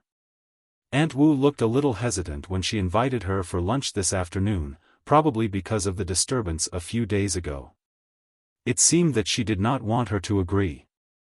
Sang Sang could see that, so she did not go to have lunch. She walked back to the courtyard and poured out the dirty water. She stared at the two urns in the corner for a while and then went to the kitchen to cook a bowl of noodles for herself. She did not fry the eggs, but only put a few more scallions in it, and it was considered a New Year's Day. Sang Sang did not care whether the neighbor invited her to have New Year's Day dinner or not. Since Ning Ke was not at home, she wanted to live a simpler life. After finishing the noodles, she closed the door of the shop and climbed onto the cold brick bed. She was born with a weak body, so it was very difficult for her to heat up the quilt with her body temperature. She was used to spending a long time before falling asleep. So, she stretched out her thin fingers in front of her eyes and looked at the burning Haotian divine flame between her fingers to kill time. Then, she counted the notes under her pillow and closed her eyes. On the last night of the 14th year of Tianqi, Haotian seemed to add some fireworks to the human world. She quietly dispersed the thick snow clouds above Chang'an City and let the starlight shine on the quiet or busy houses. The faint starlight fell on the old brush pen shop on Lin 47th Street, on the two lonely urns in the courtyard, and on the wall of the old brush pen shop's backyard. There was a lonely cat in the snow on top of the wall. It was licking the wound left after fighting for food with its own kind in the winter snow. It looked up at the stars and meowed in pain. For an empire to be strong and prosperous, many people needed to put in more effort, especially the bureaucracy that maintained the empire's operation. On the first day of the new year, when the people in Chang'an City were still sleeping or still hungover, many government offices in the imperial court had already started their work in advance, especially the government office responsible for the capital's security. Dozens of government runners of Chang and local government came to Lin 47th Street with iron rods and rulers in their hands. On the first day of the new year, the gray walls of the alley were covered with thick snow. It was not as lively and warm as it used to be, but had become depressing and solemn. The bailiffs knocked on the doors of all the shops along the street and politely but unquestionably asked the people in the shops to leave. No matter if they were visiting relatives or going shopping in the western part of the city, they were not allowed to stay in the alley. Second brother Wu, who sold fake antiques, cursed and got into the carriage. When Aunt Wu got into the carriage, she looked back at the closed door and thought, Sang Sang is still in the shop. She should be fine, right? Sang Sang was fine. She got up early as usual, but after eating the leftovers from yesterday and cleaning the table, chairs, brushes and inkstones, she could not find anything else to do, so she just sat at the table and stared blankly with her chin in her hands. At this moment, someone knocked on the door of the old brush pen shop. She opened the door. Outside the old brush pen shop were several local government runners of the Chang and local government. Their faces were cold and even a little fierce. The iron chains in their hands clanked in the cold wind. It seemed that they were not being blown by the wind, but by their hands. The leading middle-aged official was wearing a cyan official uniform. His eyebrows were a little white, and his face was full of vicissitudes. He was the most powerful arrester of the Chang and local government, Tai Ying. Tai Ying looked at the dark and thin little handmaiden in front of him and was slightly stunned. He asked, "Are you Sang Sang?" Sang Sang was a little stunned and nodded. Tai Ying looked at her and asked with a frown, "Did an old man stay here a few days ago?" Sang Sang looked up at him. Tai Ying took out a portrait and handed it to her. Sang Sang looked at it and confirmed that the person they were looking for was her teacher. She said, "He is dead." "I know." Tai Ying said, "This old man is a criminal wanted by the imperial court. You have kept him for such a long time without reporting to the government, so you have to go with us." Sang Sang thought for a while, looked up at him and asked seriously, "How long will it take?" Tai Ying and the government runners of Chang and local government behind him were all stunned. They were ordered to arrest a criminal today, but they did not expect that it would be such a young dark and thin handmaiden. But this dark and thin handmaiden did not show any fear, which was even more difficult for them to understand. Sang Sang then asked, "Do I need to bring bedding?" The next chapter is around 5:30 a.m., to be continued. If you like this work, please come to Chidian.com to vote for me. Your support is my greatest motivation.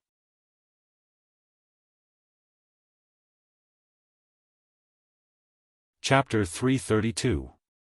Being surrounded by the government runners of Chang and local government, Sang Sang could still calmly ask if he needed bedding. This kind of person was either a local hooligan who had dealt with the government countless times, or a ruthless bandit who was determined to die. Obviously, Sang Sang had nothing to do with these two kinds of people, so arrester Tai Ying nodded after being stunned for a long time. Every story had its twists and turns. When Sang Sang walked out of the old brush pen shop with the government runners with the bundled bedding in her arms, she was blocked by a group of black-haired men in cyan clothes, cyan pants and cyan shoes. The government runners suddenly became nervous. If they were ordinary men in Jianghu, they would not dare to confront the imperial court. However, they knew that these black-haired men were members of the Fish Dragon Gang, and the Fish Dragon Gang was the hired thugs of the imperial court. These days, the old brush pen shop had been a key target of the Fish Dragon Gang.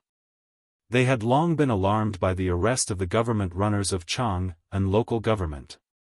Especially when they saw Tai Ying enter the old brush pen shop, the gang members responsible for monitoring the place did not dare to neglect and informed Mr. Qi at the fastest speed. Sang Sang greeted Mr. Qi. Her small body held the large bedding and half-squatted to salute, which looked a little funny. Mr. Qi nodded and then looked at Tai Ying with a faint smile, saying, Arrestor Tai, you should be very clear about whose property is on Lin 47th Street. You should also be clear about the relationship between the boss of the old brush pen shop and the Fish Dragon gang. You should also be clear about the trouble caused by this shop in the spring last year. So I don't know what you want to do. Tai Ying thought that everyone knew about the bloody incident in Spring Breeze Pavilion. He said that the government runners of Chang and local government had been paying attention to the safety of the old brush pen shop, but today they had no choice. He said bitterly, Mr. Qi, I advise you not to interfere in this matter today. I just want to remind you that our prefectural magistrate has been in a coma with a high fever since last night. Even he was forced to pretend to be sick, let alone you. The prefectural magistrate of Chang and city was in a coma with a fever? Qi For immediately sensed great danger from Constable Tai's deliberately leaked words.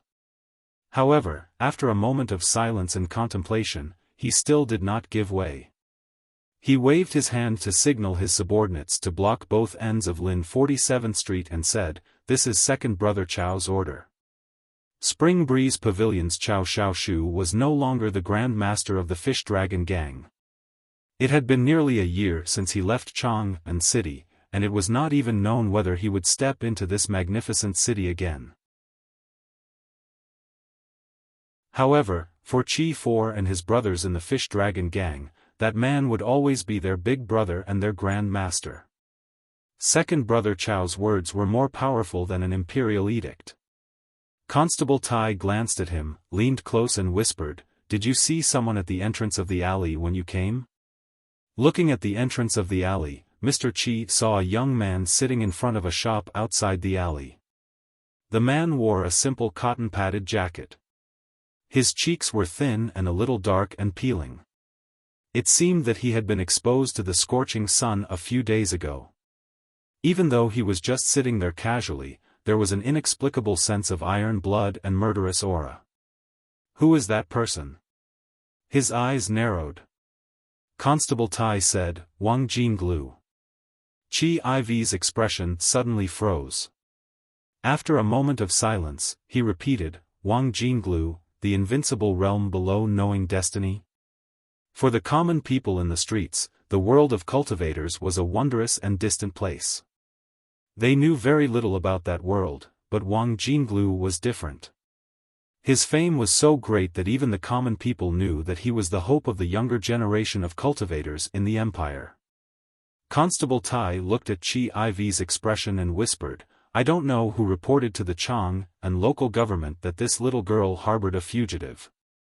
I only know that the pressure came from the military ministry, and Wang Jinglu came to watch us on behalf of the military ministry. Mr. Qi slightly frowned and said, Isn't Wang Jinglu the prince's man? Constable Tai said, After the bloody case 2 years ago, the palace issued an edict and sent him to the battlefield in the southern border. Now he is a popular man in the military ministry and a trusted follower of General Su Shi. Hearing the name of General Su Shi, Qi Iv's expression became more and more serious. Now he was the leader of the dark world in Chang'an, and he had the backing of the bodyguard office. However, how could he fight against the top military man of the Tang Empire? Constable Tai shook his head and signaled his subordinates to take Sang Sang away. However, to everyone's surprise, Qi For stubbornly refused to give way even though he was already on guard. He stared into Tai Ying's eyes and said, I've already sent a message to the palace. Wait a little longer. Constable Tai slightly frowned and said, She's just a little handmaiden. Do you want to go to the palace? Qi For didn't explain. Hearing the word palace, the government runners were terrified, just like the Fish Dragon gang when they heard the word military. Since the Fish Dragon gang didn't want to turn against them and just asked them to wait, they decided to wait. There were countless high-ranking officials and nobles in Chang'an, and the streets were full of the royal family. Any tea artist could be a cultivator. Therefore, the people working in the Chang and local government were best at pretending to be sick and had the patience to wait. Although Tai Ying and the government runners were patient, it didn't mean that everyone was. For example, Wang Jinglu.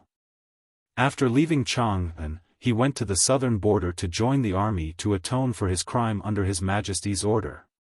After 2 years of bloody fighting on the battlefield, the once #1 young master of the Tang Empire became thinner and darker. His lotus-like fingers gradually became as strong as bamboo. His temperament also became more iron-blooded and resolute, which was unique to the army. Seeing the fish dragon gang blocking the government runners of the Chang and local government in the alley, Wang Jinglu restrained his temper and waited for a while. When he found that those people were ready to continue waiting, he decided not to wait any longer. He took out 2 copper coins and gently put them beside the teacup. Then he stood up and walked into Lin 47th Street. As he stepped on the remaining snow in the alley, the branches outside the side wall of the alley rustled and the remaining snow on the branches fell like snow. However, his cloth coat was not touched at all. The fish dragon gang looked at him with vigilance. Mr. Qi looked at him with vigilance. Wang Jinglu walked slowly to the old brush pen shop and looked at Mr. Qi quietly. Qi For felt that Wang Jinglu's eyes were like hammers hitting his heart. His body suddenly felt weak and weak. His legs were so weak that he almost fell to the ground. He quickly bit the tip of his tongue to wake himself up. 2 years ago in Spring Breeze Pavilion, I wanted to kill Cao Xiaoshu. Now I think that I was too arrogant at that time. I didn't know what kind of powerful people were hiding in the dark. Wang Jinglu said, but you are not Chao 2, Lu V, Fei 6, or Chen 7. You are the most useless Qi 4. That's why the imperial court let you take charge of the fish dragon gang.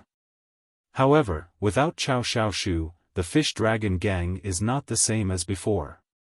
The current fish dragon gang is not qualified to participate in this matter.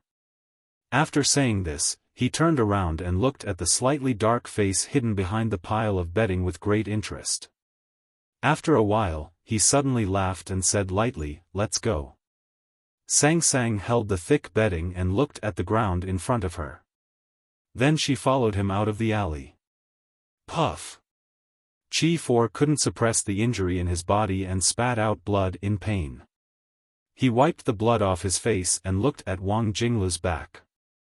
He said fiercely, "Second brother Chao is also a cultivator, but he is as calm and indifferent as an ordinary person to his brothers and neighbors. He will never be as proud of his cultivation as you are. Although I don't know how to cultivate, I know how to judge people. I bet you can never catch up with him in this life." Wang Jinglu stopped and turned around to look at him with a smile. He said, "I used to want to be the best in the world, but later I found it unrealistic. But so what? It's good enough to be stronger than most people in the world." Mr. Qi knew that in the face of such a powerful cultivator, his brothers in the gang had no power to fight back. After all, the fish dragon gang was not an army. However, he really couldn't let Wang Jinglu take Sang Sang away like this. He couldn't imagine that one day, when second brother Chao returned to Chang'an and asked him what he was doing when Sang Sang was taken away, he could only answer that he was vomiting blood at that time. He had no choice and was really scared. Qi For looked at Wang Jinglu and suddenly smiled weirdly.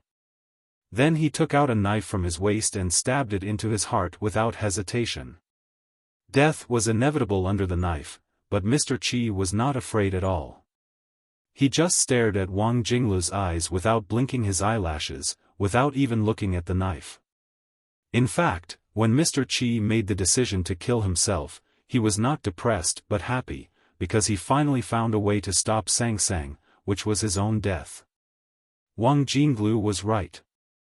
As the leader of the fish dragon gang, he couldn't be compared with second brother Chao, let alone fight against the imperial army and a cultivator who was invincible below the knowing destiny state. But the fish dragon gang belonged to His Majesty, and he was the leader of the fish dragon gang. Even if his death couldn't change many things, it could at least delay the time until someone from the palace came and the news of his death spread to the palace to make His Majesty angry. As for death itself, as a Jianghu man, he really didn't care. Since he was a child, he had been hanging around in the sewers of Chang'an and at night. He didn't kill many people, but he had seen too many dead people, so he had long been indifferent to life. Looking at the knife radiance, Wang Jinglu's pupils suddenly shrank. Even he was shocked by the coldness and ruthlessness hidden in the knife. In the eyes of cultivators, these secular mortals were like ants, but he couldn't be so indifferent to his own life. This kind of ruthless attitude was really hard to imagine. Bravery was always easy to make men excited and respect. Whether it was a high and mighty cultivator or a hooligan suffering at the bottom of the society, there would always be a moment in their lives that was written with the word bravery. Wang Jinglu was also a man, so he appreciated Mr. Qi's decisiveness and ruthlessness. Because of this appreciation, he decided not to stop Mr. Qi no matter what trouble there would be afterward. Bravery to die deserved respect and should not be disturbed. Sang Sang was not a man. Sang Sang was a woman. Sang Sang, who was educated by the pragmatist Ning Ke, really couldn't understand what bravery was. So the sharp knife didn't stab into Mr. Qi's heart, but into a soft cotton quilt. Sang Sang withdrew her hand and looked at the quilt that was stabbed, feeling a little distressed. There is no blood in Sang Sang's eyes, only money. At this time, there is nothing else in my eyes except the monthly votes. I'm scratching my ears and cheeks. I'll go to eat first and then continue to write. I'll try to finish the 3rd chapter before 8:30. To be continued. If you like this work, you are welcome to vote for it and vote for it. Your support is my biggest motivation.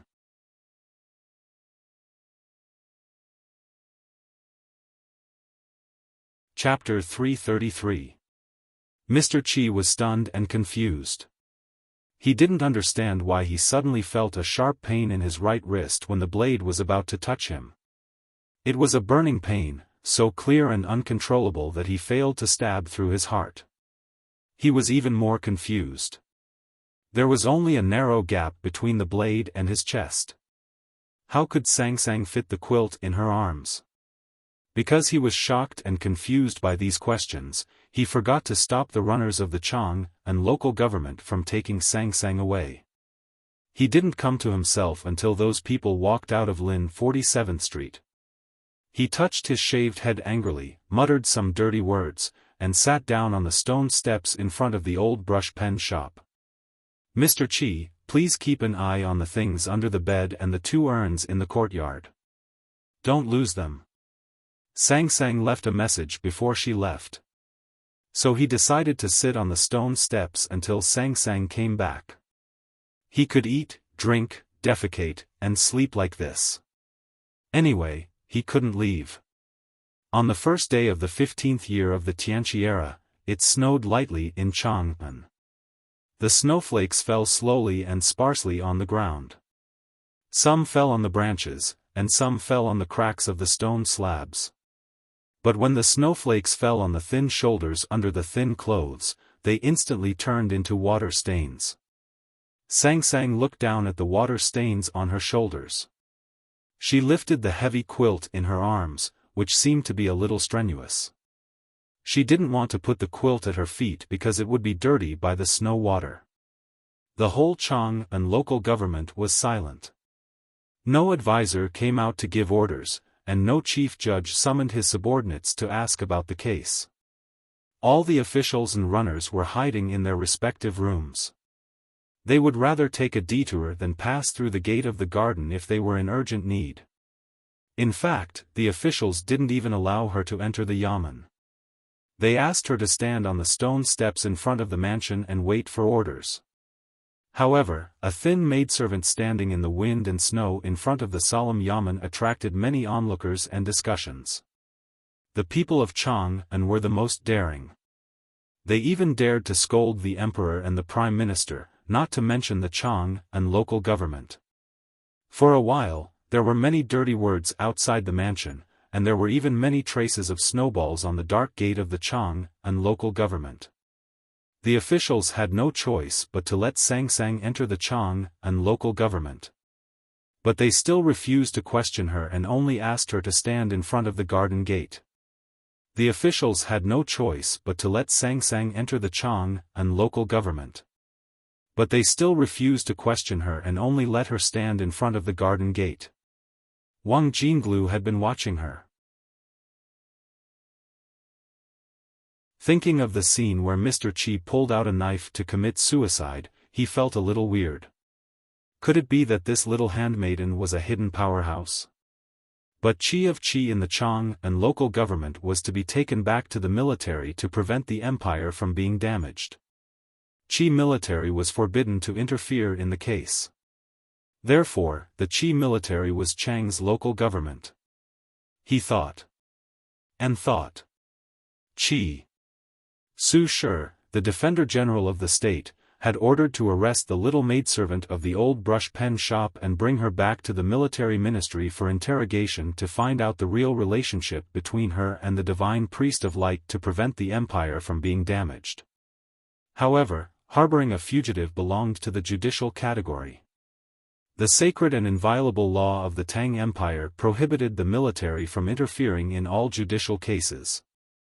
Therefore, the military ministry wanted to ask the Chang and local government to step in and then send her to the military ministry with the charge of treason. Wang Jinglu had sent the name card and the letter written by the Defender General of the state to the Chang and local government. He only needed to wait for the prefectural magistrate to come out and say something to satisfy the requirements of the law of the Tang Empire. Then he could take Sang Sang away. However, the prefectural magistrate of Chang and city, Shangguan Yangyu, seemed to be getting worse. The advisor looked at Wang Jinglu with a sad face and said, "His Excellency had a fever at noon yesterday and fell into a coma in the evening. He hasn't drunk any water since." 2 doctors from the Imperial Institute of Medicine came, but they couldn't do anything about it. Wang Jinglu looked at the advisor with disgust. He thought that if His Excellency wanted to pretend to be dead, not to mention the doctors from the Imperial Institute of Medicine, even the elixirs from the West Hill Divine Palace couldn't make him get up. When will the prefectural magistrate be able to take charge? Actually, in my humble opinion, if the military ministry wants to ask the little handmaiden anything, they don't have to take her to the military ministry. To be honest, no one in the Chang and local government dares to take responsibility for this. You can ask her in this garden. Harboring a fugitive. The law of the Tang Empire doesn't say that the military ministry can investigate this case. It's just a private inquiry, not an official one from the government. It's okay. Wang Jinglu waved his hand to let the advisor leave. After thinking for a moment, he slowly walked to the front of the garden and looked at the little handmaiden standing in the light snow. Looking at the snowflakes on her yellowish hair, he frowned slightly and asked, "Are you cold?" Sang Sang held the thick quilt in her arms and really didn't feel cold. She shook her head. Wang Jinglu took out a few documents from his clothes and put them on the quilt in Sang Sang's arms.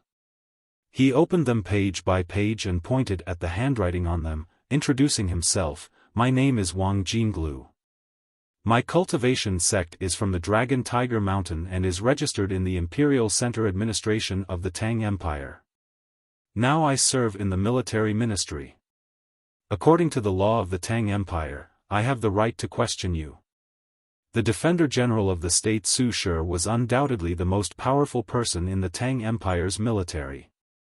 Even such a big shot had to go through the formal procedures to question a little handmaiden. It was not because of the little handmaiden's background from the academy, but because he wanted to show an attitude of respect for the law of the Tang Empire and let the academy see this attitude clearly. Wang Jinglu had followed Su Shi to fight in the southern border for a long time and was very clear about the old general's stubborn personality. In addition, the Tang Empire valued martial arts and the military had a special status, so he was not worried about the academy's reaction. That old man was involved in a murder case in Chang, and more than a decade ago. The West Hill Divine Palace accused him of betraying Haotian and the whole world was searching for him. However, he lived with you in the old brush pen shop for many days. I want to ask you. Wang Jinglu was slightly startled and stopped asking because he found that Sang Sang's head was pressed against the thick quilt. It seemed that she had no intention of listening to his question, let alone answering it. He said with slight annoyance, "You are just a handmaiden. Don't expect your young master or even the academy to stand up for a handmaiden. I don't want to make things difficult for you, as long as you can clearly explain your relationship with that old man." Sang Sang looked up at him and said, "I can't say." Wang Jinglu was slightly surprised and asked, "Why?" Sang Sang said, "Young master warned me when I was young that I can't answer questions from strangers." Wang Jinglu did not know what to say. At this moment, a calm and dignified voice sounded in the garden. "Little girl, there are some questions that you have to answer." A yellow oiled paper umbrella appeared in the Chang and local government. There were fine snowflakes on the umbrella. The person who said this was not the Taoist under the umbrella, but an official in red beside the umbrella. Wang Jinglu frowned slightly. In the past, when he was a visiting official in the prince's mansion, he did not know much about the powerhouses in the imperial court. On that rainy night, he could not guess the identity of Master Yen Sei at all. Now that he was a member of the imperial court, he knew a lot of things, so he easily recognized the identity of these two people. The official in red was Zhuge Wuren, the highest official of the imperial center administration of the Tang Empire. The Taoist holding the yellow oiled paper umbrella was He Mingqi, the disciple of the nation master Li Qingshan. The appearance of these two people at the same time was enough to represent the cultivators in the imperial court. Wang Jinglu did not expect that there would be other people in the imperial court who were interested in this thin and dark maidservant other than the solitary and respected General Su Shi. If they dared to be interested, did they not know who the owner of the old brush pen shop was? Zhuge Wuren looked at Wang Jinglu and nodded slightly to greet him. He said, "I don't know what case the military ministry wants to investigate that needs to ask this woman, but we do have some urgent things to ask her." The imperial center administration of the Tang Empire was an institution that managed the cultivators in the empire. It had a very close relationship with the military and the South School of Haotian Taoism. The chief Zhuge Wuren had always been extremely mysterious. It was said that this official did not know how to cultivate at all. At this time, Wang Jinglu did not feel any aura from him, but he became more vigilant. An official who did not know how to cultivate was able to control so many powerful cultivators in the imperial court and the military. Apart from the power of the Tang Empire itself, this kind of person was undoubtedly a very important person. He Mingqi closed the yellow paper umbrella and looked at Wang Jinglu. He explained softly, "Lord Zhuge and I went to Lin 47th Street. Only then did we know that this little handmaiden had been brought to the Chang and local government by Mr. Wang, so we came here." Wang Jinglu said, "I wonder what Lord Zhuge wants to ask." Zhuge Wuren said coldly, "Of course it's something you can't listen to." After a moment of silence, Wang Jinglu laughed at himself and slowly walked out with his hands behind his back. He said, "You'd better hurry up." With a swoosh, the yellow oiled paper umbrella was opened in He Mingqi's hands again. As the umbrella's cover opened, a faintly discernible aura enveloped the garden of the Chang and local government.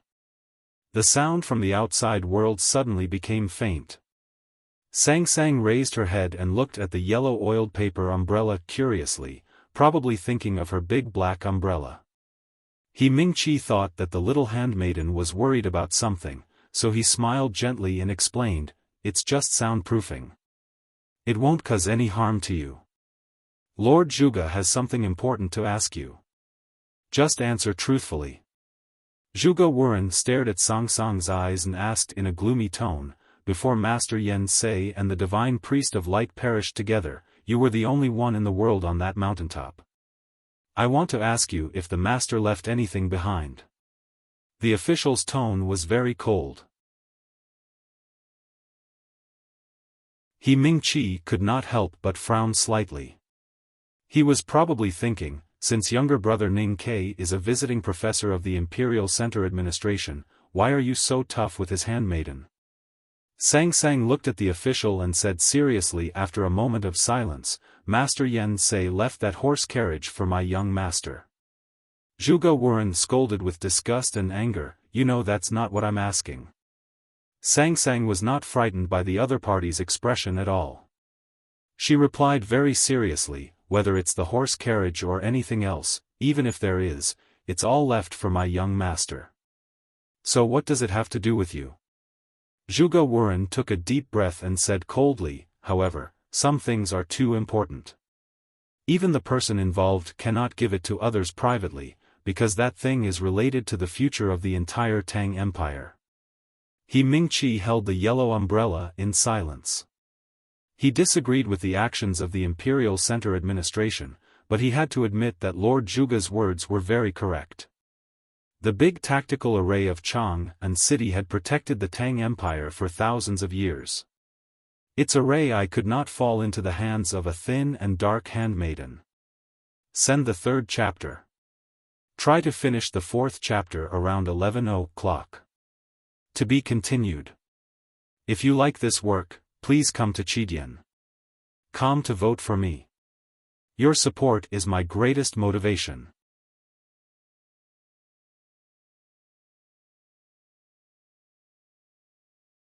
Chapter 334.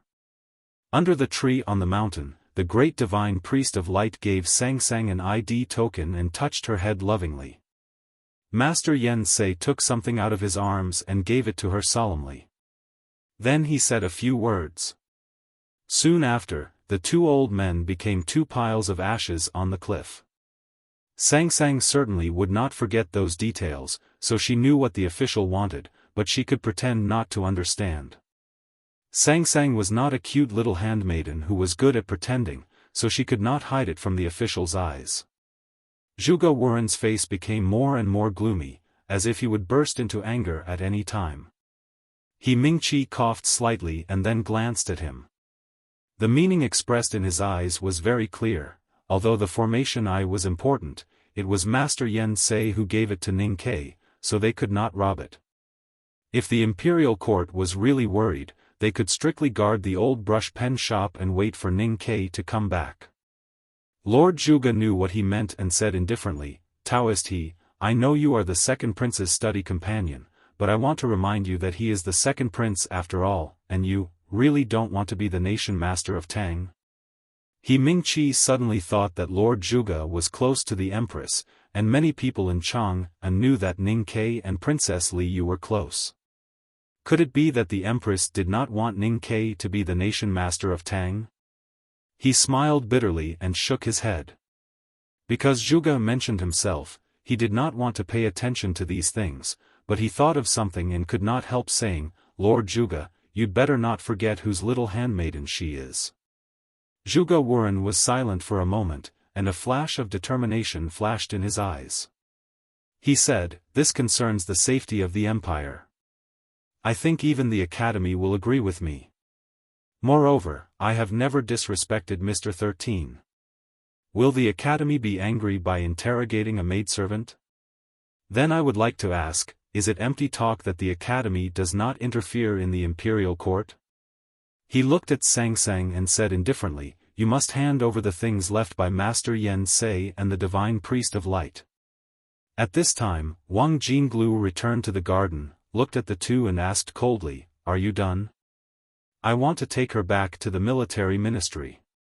He Ming-Chi looked at him in confusion and asked, General, what do you want to ask about this little maidservant? Wang Jinglu replied, the divine priest of light and the Chang and city murder case 14 years ago. He Ming-Chi was silent and slowly closed the yellow oiled paper umbrella. Zhuge Wuren said indifferently, please tell General Su Shi that apart from questioning the case, we also want this little maidservant. The prince has already entered the palace to ask His Majesty for a decree. The West Hill Divine Palace wants to take her back to Peach Mountain. Wang Jinglu frowned and said mockingly, "Do you think the West Hill Palace can suppress the Tang military ministry?" Zhuge Wuren frowned and said, "According Tang, the military ministry of Tang military ministry, the military ministry of priest of the military Xingli." Zhe said, "And Yi priest of Wang, Zly, minister of the emperor, Wly Wang of Shi's." He Mingqi held his breath and kept quiet. Although there were many Taoists in the South School of Haotian Temple who held great resentment for the little handmaiden in the old brush pen shop because of the death of Master Yen Sei, he did not think so. In the past, other than the imperial palace, any yamen or organization in the Tang Empire would subconsciously retreat when facing the military. However, today, the imperial center administration was determined to get such an important thing, and they even faintly mentioned the prince in the West Hill Divine Palace, so they refused to give in. There were no sparks between their words, but they forced each other into a dead end. In the end, according to Tang law, the only place qualified to interrogate Sang Sang was the Chang and local government where they were now. Wang Jinglu said, "I heard that the prefectural magistrate has a fever and can't get up." Zhuge Wuren said with a mocking smile, "Since the imperial doctors don't work, I have to ask the imperial center administration to send some psyche masters to check on the prefectural magistrate. No matter how bad the fever is, he can at least hold on for a few sentences." Chang and local government was always the most wronged and bullied government in the Tang Empire. It was as helpless and painful as a daughter-in-law in a big family. Today, the military, the imperial center administration, and the Southern Gate Temple gathered in the mansion, forcing the prefectural magistrate to pretend to be sick, and all the officials kept quiet. Zhuge Wuren's gloomy words were heard in the backyard. Shengguan Yangyu, the prefectural magistrate, knew that he could no longer pretend to be sick. He rubbed his swollen throat weakly, thinking that the basin of ice water he poured on him yesterday afternoon was in vain. He sighed and shook his head. His wife said worriedly, "If we don't offend the academy, we will offend so many people. What should we do?" Shengguan Yangyu's ugly eyes flashed with a hint of ruthlessness. He sneered and said, "You want to force me into a dead end, and then you want me to explain to Mr. 13 afterwards. Dream on." His wife asked in surprise, "Master, have you come up with a good idea?" Shengguan Yangyu looked at his old wife, who was deeply in love with him, and sighed. He said with pity, "Don't be afraid later." After saying this, the prefectural magistrate struggled to get up from the bed. He took out a hard elm stick from beside the desk, gasped painfully for several times, and then clenched his teeth and smashed it on his head. With a muffled sound, his head was immediately broken and blood flowed out. His vision turned black and he fainted just like that. This time he really fainted. The cry of the prefectural magistrate's wife resounded in the room. Just as the prefectural magistrate was putting on a show of who could be more miserable than him in the bedroom, someone came to the Chang and local government. The steward bowed to everyone respectfully and said, "Her Highness is in the palace and couldn't come here in time, so she asked me to come and have a look. I don't know what mistake Miss Sang Sang has made to alarm so many officials." Wang Jinglu didn't expect that this matter would alarm Princess Li Yu so quickly. He frowned. He represented the empire's military, so he didn't have to give face to Her Highness. But now no one knew which prince the emperor would pass the throne to, so he had to be cautious about some things. Zhuge Wuren didn't give any explanation to the steward, and expressed his attitude with silence. The steward was not angry. Before coming to the Chang and local government, he thought it was a misunderstanding. Seeing so many bigwigs present, he knew that things were not as simple as Her Highness thought. Presumably, the little handmaiden was responsible for something very important. After a slight smile, he said goodbye to everyone and informed the palace again as quickly as possible. As soon as the steward of the princess's mansion left, the latest news came from the back house. The prefectural magistrate was seriously ill, and he was worried about the people's welfare. He tried to get up to try the case, but unexpectedly, he hit the door because of a high fever and was now unconscious. It was rare to see such a diligent official, and such an excuse was also rare. How could Zhuge Wuren and others believe it? They angrily broke into the back house, but after a while, they retreated with complicated expressions. Our Tang Empire has such a shameless official? Zhuge Wuren said with emotion. He Mingqi thought of the horrible bloody hole on the prefectural magistrate's head and sighed. He's really ruthless. Wang Jinglu said, this lord would rather hurt himself than try the case. I admire him. Zhuge Wuren suddenly said, in that case, I'll take the little handmaiden back to the palace first. Wang Jinglu frowned. Zhuge Wuren said, someone from the palace will explain to the general later. Wang Jinglu still frowned. People came and went, and the snow fell. The snow fell on the yellow paper umbrella, the branches, the eaves, and the bedding. Perhaps because the bedding was too big and covered the little girl holding it, or perhaps because the people coming and going were thinking about important things, they forgot that the person they were discussing was beside them. In short, Sang Sang, who was standing in the cold wind and bitter snow, was forgotten by people. So no one noticed that she also frowned. Sang Sang was a little girl who didn't want to cause trouble for Ning Quebec. So at the beginning, when the Chang and local government wanted to ask her about the case, she came.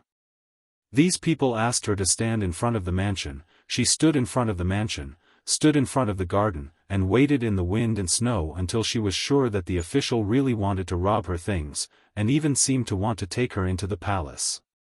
Sang Sang was a person who would risk her life to fight with Ning Ke for 3 taels of silver, not to mention that the thing that these people wanted to rob from her was obviously worth more money, not to mention that it was originally left by her teacher and master Yen Sei to Ning Ke, so she frowned. Her frown showed her displeasure and disapproval. She poked her head out of the thick bedding with difficulty and looked at the shameless official who wanted to take her into the palace to rob her things. A very subtle light shone in the depths of her dark and bright eyes, and then that light quickly burned. Suddenly, a cold wind blew. The solemn light in the depths of Sang Sang's eyes suddenly disappeared, and she slowly lowered her head. The wind was the flow of the air. The reason why the cold wind suddenly blew at this time was that a very large object suddenly appeared in the air. That object was a very fat young man. The young man was so fat that he appeared in the garden with a breath of the winter wind, and then quickly dispersed the winter wind, bringing a sense of warmth to everyone present, just like his delicate and lovely eyebrows. It seems to be very lively here. Sang Sang looked up at him and nodded gently to greet him. The fat young man looked at the 3 people present and said, if the Chang and prefectural magistrate dares to try the case, you can use the law of the Tang Empire to interrogate Sang Sang. If the Chang and prefectural magistrate keeps lying in bed, don't come out and make a fool of yourself. Zhuge Wuren's face was stern. He looked at the man and shouted in a deep voice, who are you? How dare you speak so boldly? The fat young man didn't bother to pay attention to these people. He took the bedding in Sang Sang's arms and said, let's go. Sang Sang obediently followed him and prepared to leave, just as obediently as when she came. Wang Jinglu didn't know who the fat young man was, but he vaguely guessed his identity. Looking at the back of the fat young man, he couldn't help but feel a little excited. He flicked his sleeves and took a step forward. The fat young man stopped and looked back at him. A faint aura instantly crossed the distance between the two of them. The lingering breeze was not disturbed, and the slowly falling snowflakes were not trembling, but Wang Jinglu's body trembled violently. Wang Jinglu's eyes became more and more excited. His right hand hanging by his side trembled slightly, as if he was holding a virtual sword. The fat young man looked at his right hand and frowned slightly. He moved the bedding to his left shoulder with some difficulty, and then casually raised his right hand and stretched out his index finger to press down on Wang Jinglu from afar. With this press, Wang Jinglu's chest and abdomen suddenly sank, as if he had been hit by an invisible giant hammer. He suddenly hit the wall behind him, and there was a shocked and frightened voice among the dust and gravel. The non-boundary spirit. The natural stream magical finger. The snowflakes and dust gradually subsided. The fat young man looked at Wang Jinglu, who was under the broken wall with blood dripping from the corner of his mouth, and shook his head in boredom. Even if it's the invincible realm below knowing destiny. After all, it's only the invincible realm below knowing destiny. There is still a 5th chapter, but the time is not set. I will write it as soon as possible. See you later. I will continue to ask for monthly votes. At this time, it's really a waste not to ask for them. Thank you, everyone. To be continued. If you like this work, please come to Chidian.com to vote for me. Your support is my greatest motivation.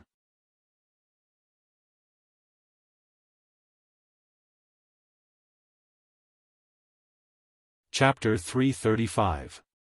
Even if he was invincible below the knowing destiny state, he was still invincible below the knowing destiny state.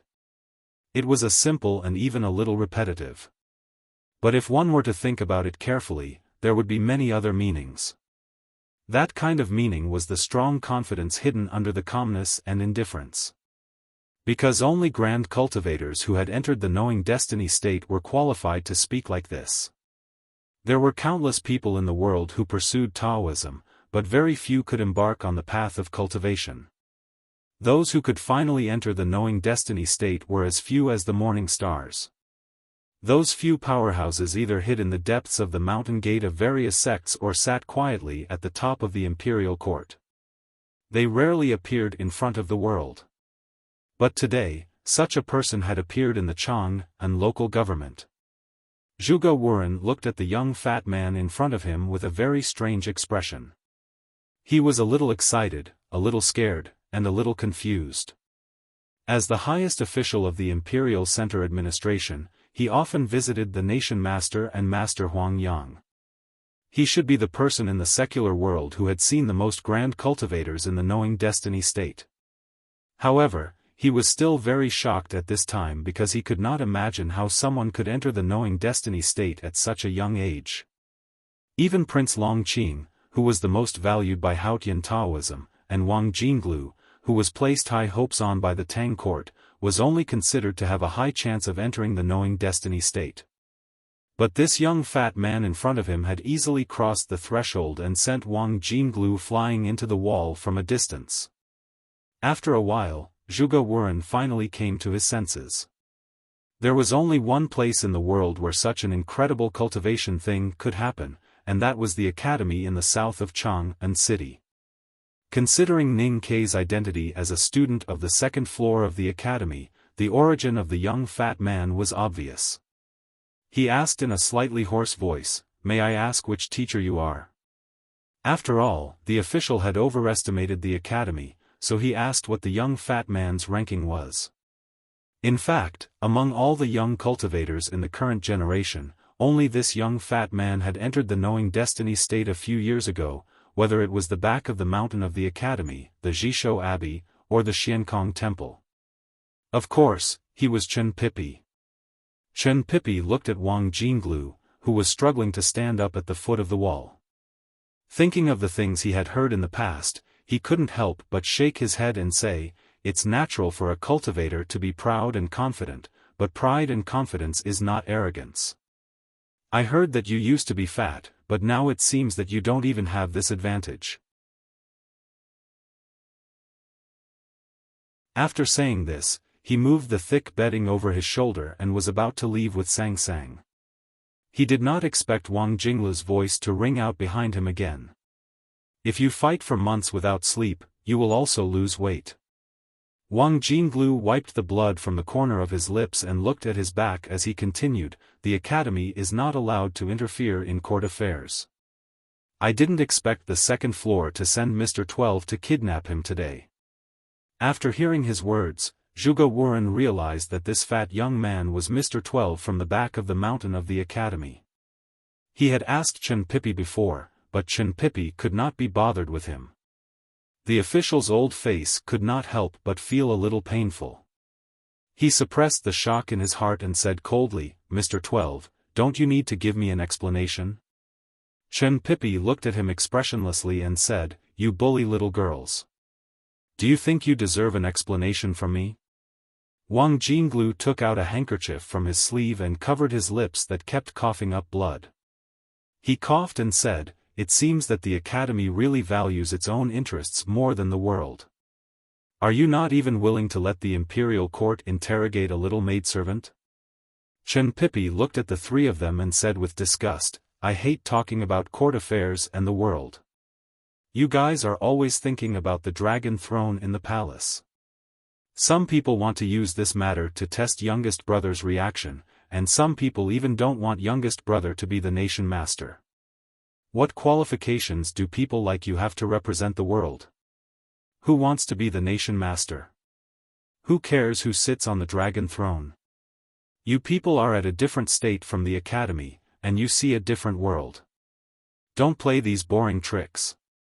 You always learn from those rural women and think about whether the empress dips her green onion pancakes in sauce. It will only make people laugh." Chen Pipi didn't use any heavy words in his speech. He simply described the insurmountable gap between them, which naturally revealed an unquestionable sense of superiority and condescension. Lord Zhuge was trembling with anger. He Mingqi thought silently with a bitter and complicated smile on his lips. Only Wang Jinglu looked at him thoughtfully and seemed to think of something else because of his words. Chen Pipi looked at the three of them and thought that youngest brother was not in Chang'an now.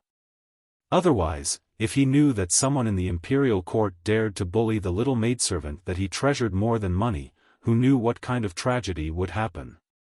Immediately after that, he recalled second senior brother's solemn expression in the back mountain, and he couldn't help but shudder with lingering fear. He thought to himself that if he really let Sang Sang suffer any harm today, he would probably be smashed to death by his senior brother with his hat. Since second brother was here, not to mention the Imperial Center Administration, the Southern Gate Temple, the #1 military man of the Tang Empire, Su Shi, even His Majesty and Her Majesty could not stop Chen Pipi from taking Sang Sang away. Chen Pipi carried the quilt and Sang Sang and left the heavily guarded Chang'an local government, trembling with every step. Before leaving, he said, "This is not over. We will talk about it when Ning Ke comes back." Lord Zhuge looked slightly serious. He Mingqi sighed softly. Wang Jinglu laughed at himself and left. An hour later, the picture of the rising sun on the background wall of the Chang'an local government cracked open for no reason. The red sun and the blue ocean were separated into two different worlds, which made the crowd cry out in surprise. Perhaps it was because it sensed the danger hidden in those words. Perhaps it was just a warning from a fat student on the second floor of the academy to the Tang Empire. In the mansion of the Defender General of the state, Su Shi indifferently looked at the winter plum blossoms outside the window. His white hair was combed neatly and the wrinkles on his face seemed to be arranged in a battle array. The coughing sounds behind him did not affect him at all. As the most outstanding general of the Tang Empire, he had enough confidence to face many things. However, when he really did that, he found that things did not develop as he had imagined. Because Mr. 12 of the academy intervened, I could not keep the maidservant. How did Wei Guangming hide in Chang'an for such a long time? What is the real relationship between him and the maidservant? I still have no clue. As for the responsibility of the Imperial Center Administration and the Southern Gate Temple for the death of Master Yen Sei, it is not clear. Wang Jinglu looked at the mottled blood stains on the handkerchief and could not help but frown. Su Shi looked back at him and said, "You will cough blood for half a month. Wang Jinglu put the handkerchief into his sleeve and calmly replied, "It seems that it is worth coughing blood for half a year to see the legendary natural stream magical finger of Jishou Abbey and feel the no-boundary spirit of the academy." Hearing this answer, Su Shi was somewhat satisfied and slowly nodded. Wang Jinglu looked at the old general by the window and smiled slightly. Nominally, he was a disciple of the Dragon Tiger Mountain, but in fact, he was a rogue cultivator. The so-called breakthrough in cultivation all depended on self-understanding. The reason why he knew the Academy's no-boundary spirit and the natural stream magical finger of the unknown place was all from Su Shi. In the past 2 years, His Majesty had ordered him to follow the old general to fight in the southern frontier of the Tang Empire. Although the old general was gloomy and stubborn, he had carefully taught and cultivated him.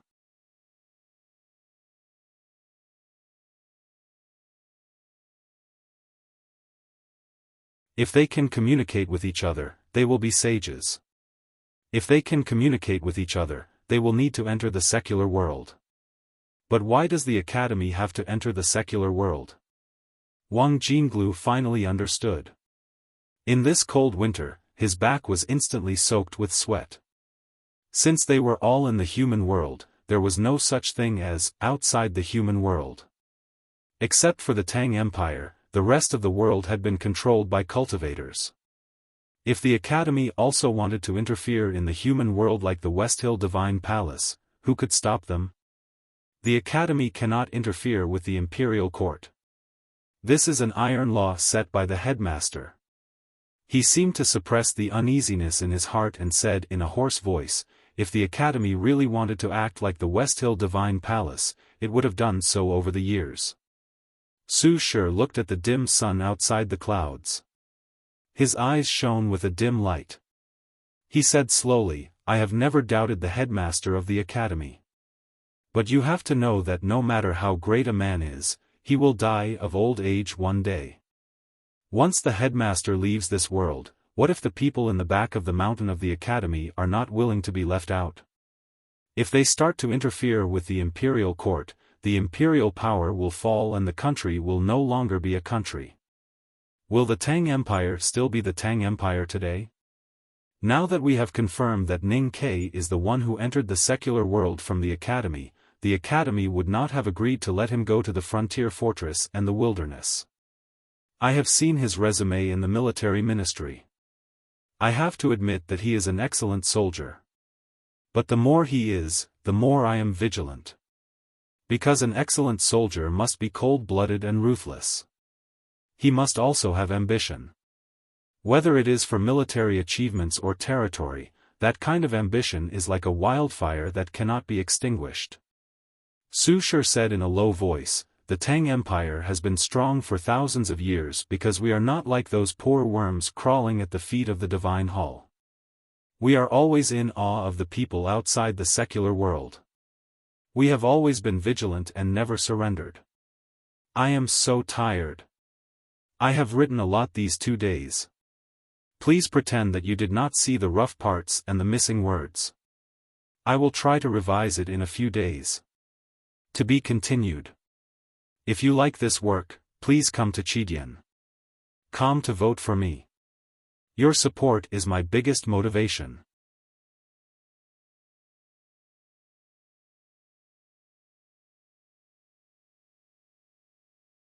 Chapter 336. Wang Jinglu shook his head and said, "However, the Academy has existed for thousands of years.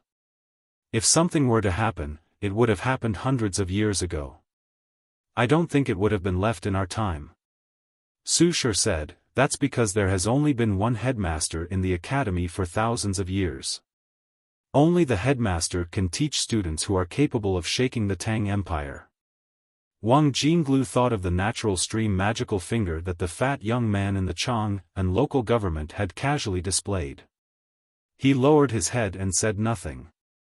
Su Shi said coldly, "Birth, old age, sickness and death are the destinies that Haotian has arranged for human beings. If the headmaster is still alive, we don't have to worry about him.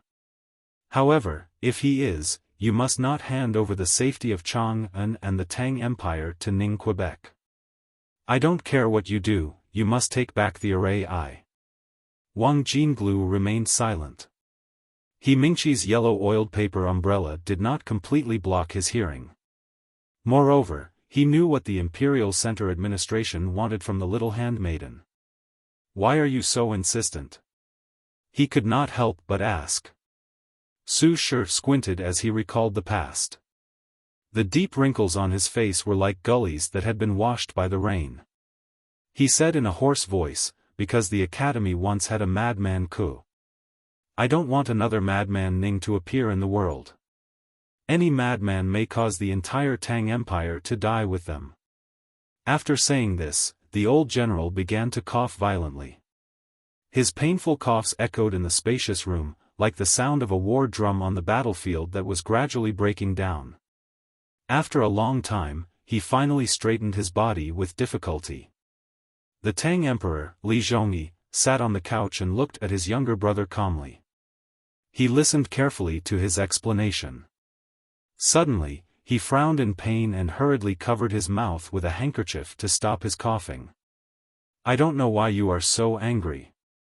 Even if it's because of your friendship with Master Yen Sei, it doesn't make sense. However, the Imperial Center Administration and the Southern Gate Temple asked the little handmaiden not because they are against Ning Ke or the Academy. The key is that those things are too important to be left outside the palace. Prince Li Peiyan did not notice the pained expression on the emperor's face. However, he did not hear any sound coming from the direction of the couch after explaining seriously for a long time. He could not help but feel a little anxious. He continued, that little maidservant herself is very strange. The divine priest of light has been with her for so long in the old brush pen shop. I always feel that there is something strange about this matter. He looked up at His Majesty and said seriously, after being reprimanded by my brother, I have deeply repented and understood the foundation of the Tang Empire. However, I came to the palace at the invitation of the West Hill with a different idea. The Divine Hall wants to summon the little maidservant back to Peach Mountain, and it seems that they have no evil intentions. According to the information of the Imperial Center Administration, the Divine Hall even intends to let the little maidservant inherit the position of the Divine Priest of Light. That little maidservant is a Tang and Ning Ke's maidservant. If she could inherit the position of Great Divine Priest of Light in the future, it would be good for the Empire. That depends on whether Ning Ke is willing or not. The Emperor thought for a moment, then shook his head and waved his hand for Li Peiyan to leave. The dim winter sunlight shone on the smooth gold bricks on the ground, and then on the gorgeous furnishings in the quiet bedchamber, forming hundreds of beautiful dark paintings. His Majesty looked at the vase of plum blossoms in front of the bed, and a smile appeared on his lips. Then he bent down and coughed violently. At this time, the prince had already left the palace, and there was no one else in the palace. As the monarch of a country, he finally did not need to suppress himself, so his cough seemed to be particularly painful, or rather, happy. The golden curtain slightly swayed, and the Empress walked out with a bowl of medicine. She slowly sat beside him, stretched out her plump arm and patted his back, and gently said, "Drink the medicine." The couple in the Tang Palace was really an anomaly among the emperors and empresses in the empire for thousands of years. They had a deep relationship, and had never been separated since the death of the former empress. Now there were even no other concubines in the palace, and they stuck together like newlyweds in daily life. The eunuchs and palace maids in the palace had long been accustomed to the way the emperor and empress got along, so they had long been far away during the feeding time. The emperor took the bowl and looked at the black medicine soup in the bowl. He frowned and said, "I'm a little tired of drinking it for so many years." The empress persuaded, "This is the order of the dean, your majesty must drink it." The emperor sighed helplessly, took the medicine soup, and drank it in one gulp. Then he grabbed a handkerchief and carelessly wiped his mouth. The empress took the handkerchief and put it in her sleeve. When she pulled out her hand from the sleeve, there was a green leaf candy in her palm. She skillfully fed it to the emperor. It seemed that she had often done this over the years. The emperor held the cool candy in his mouth and leaned on the empress's arms. He comfortably squinted his eyes and said, "This kind of life is really comfortable. I wouldn't trade it for being an emperor." The empress chuckled and said, "You're an emperor and you're still so talkative." As she spoke, she gently punched the emperor and then patted his back to soothe his breath.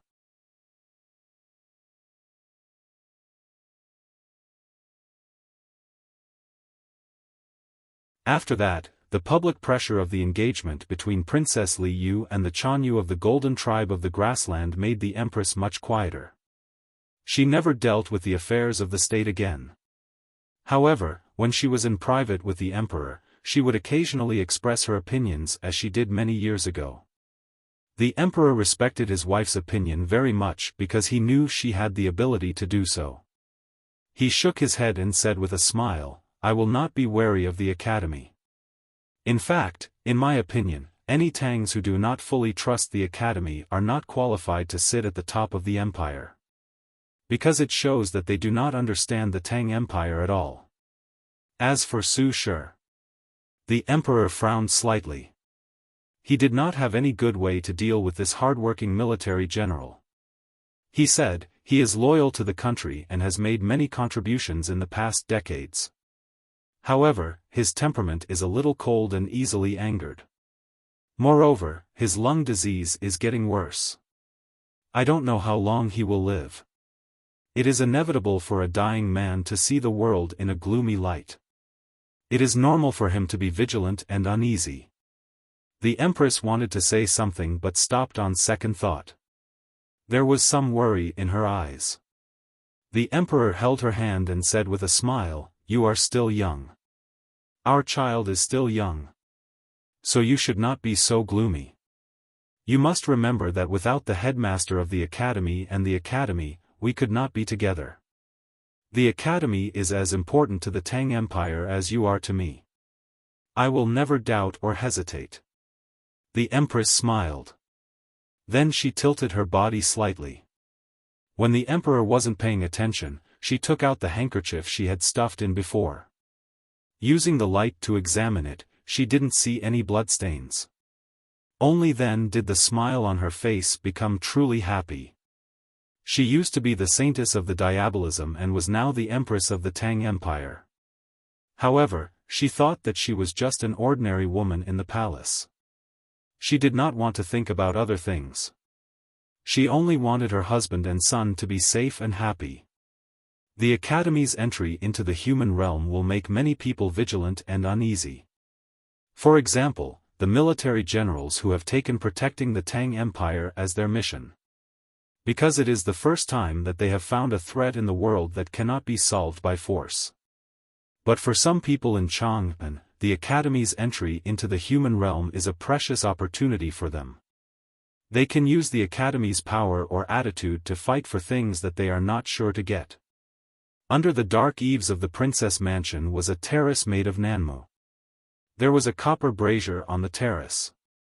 Li Yu looked at the charcoal in the brazier quietly and began to tell Prince Li Huiyuan a story that had not yet happened.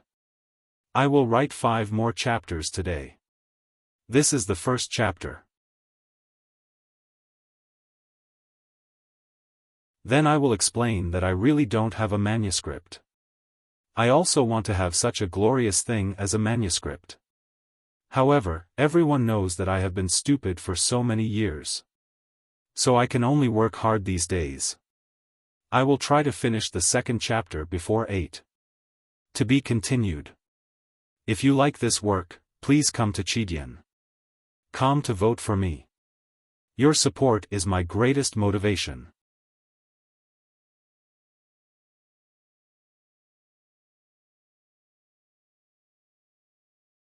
Chapter 337. The dragon throne in the palace is something that no one is sure to get, especially you and me. Her Majesty has General Xiao's loyalty in the army, old Zhuge of the Imperial Center Administration flatters her among the cultivators, Uncle Prince supports her in the royal family, the nation master is on good terms with her, and even the Prime Minister favors her. She had already grasped too many things in her hands. She was worried that there would be a change. She was worried that the Academy's entry into the human realm would cause a gust of cold wind to blow into her palms and turn those things into nothingness. This would affect the ownership of the dragon chair.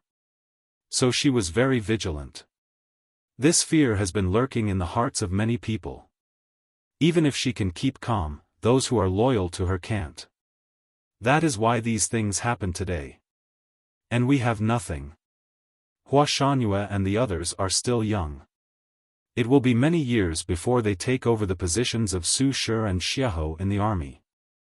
Some of the scholars in Chang'an have entered the court, but it is still too early for their voices to be heard in the court. So I welcome the Academy's entry into the human realm. Because when the Academy enters the human realm and the day the Tang Empire invades, no matter how many people support the Empress, as long as the Academy clearly conveys its attitude, the ministers, the military and the cultivators must remain silent. Why can I be sure of the Academy's attitude? Because the Academy's entry into the human realm is Ning Quebec. I know Ning Quebec, Ning K is indifferent and heartless. He may not help me because of the past, and he may even ignore this matter. But there are some things that he must care about. Even if he doesn't care, Sang Sang will care about it. Everyone in Chang'an thinks that Sang Sang is just an ordinary maidservant. Interestingly, I know that this is not the truth. Fortunately, I have always liked Sang Sang, and Sang Sang also likes me very much. When I am about to die, Sang Sang will definitely care about me. Then Ning K will have to care about me, and the Academy will also express its attitude. Dear brother, why will I die? Because in the fight for the throne, failure means death. Li Yu ended the story that had not happened.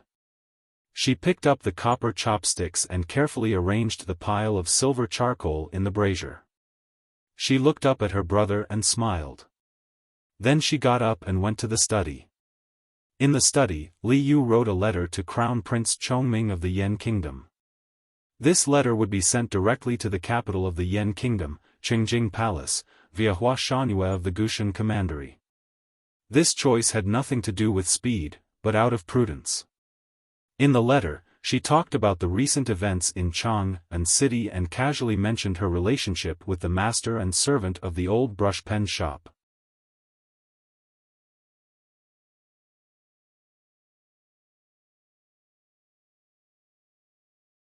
Lu Bai, the Sage of Sword, who was quietly cultivating in the ancient pavilion and was recognized as the strongest person in the world, was undoubtedly extremely proud and confident.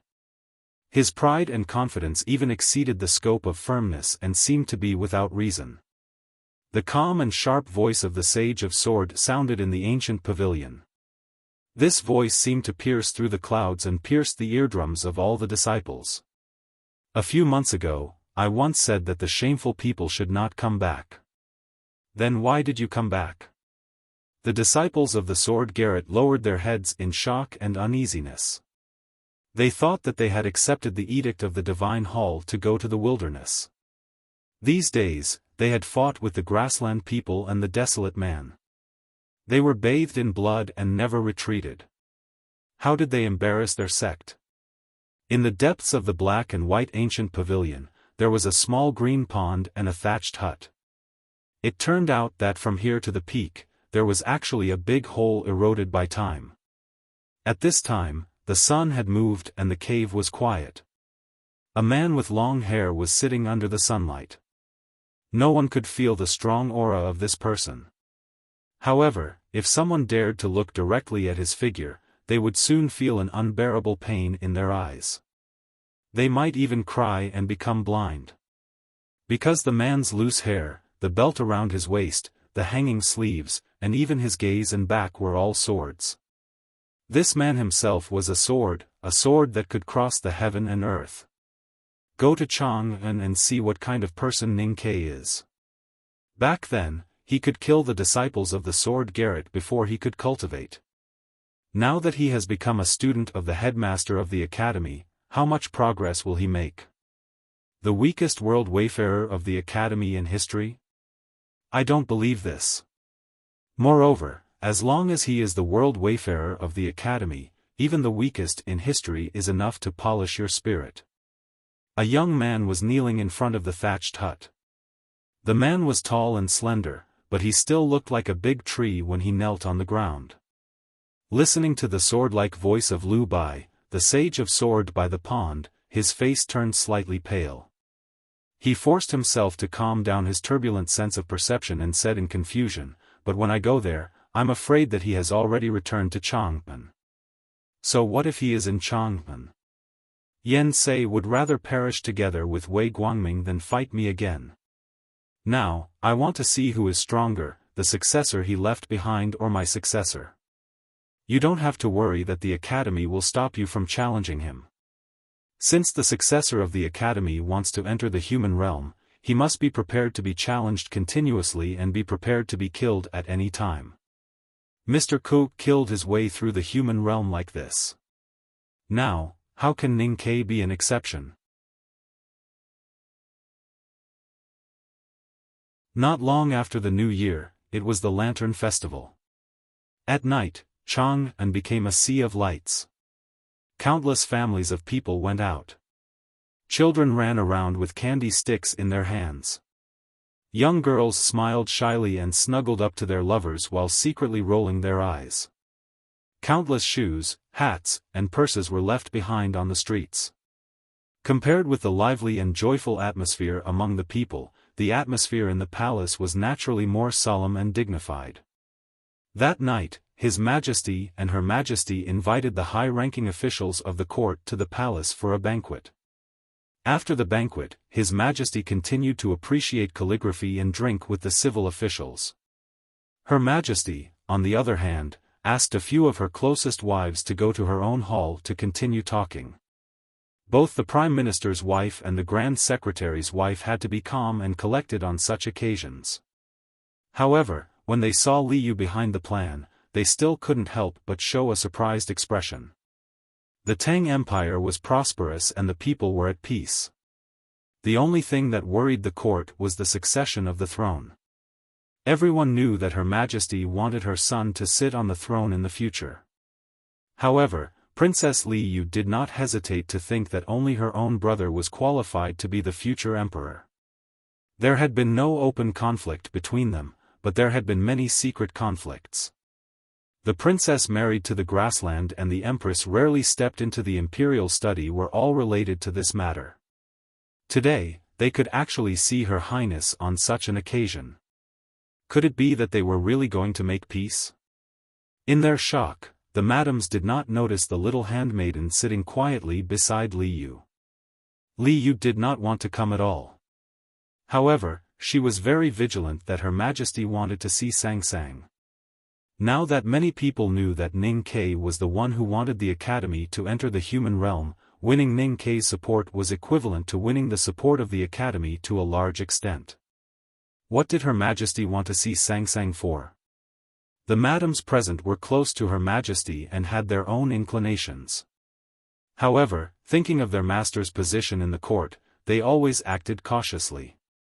They all came forward to greet Li Yu, except for one lady who was indifferent. This lady was the wife of Zheng Jing, the Grand Secretary of the Imperial Library.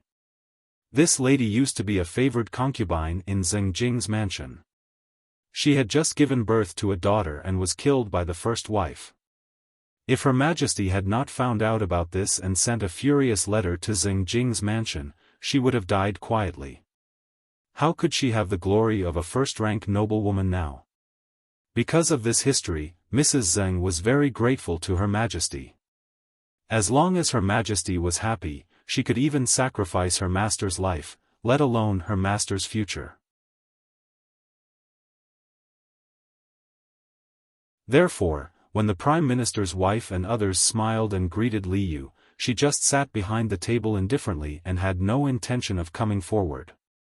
She looked at the little handmaiden beside Li Yu and frowned slightly. She thought that Her Highness was becoming more and more presumptuous. She even dared to bring a handmaiden to Her Majesty's banquet. However, looking at the little handmaiden's slightly tanned face and bright willow-shaped eyes, Mrs. Zeng felt as if she had seen her somewhere before. She felt an inexplicable sense of pity and heartache for her. The writing is getting slower and slower. I don't know when the third chapter will be finished. Continue to ask for monthly votes. I'm almost caught up. I'm so nervous. To be continued. If you like this work, please come to Chidian.com to vote for me. Your support is my greatest motivation.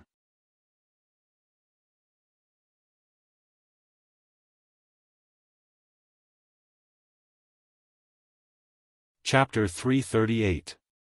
For the rest of the night, Mrs. Zeng was either immersed in or confused by this inexplicable feeling.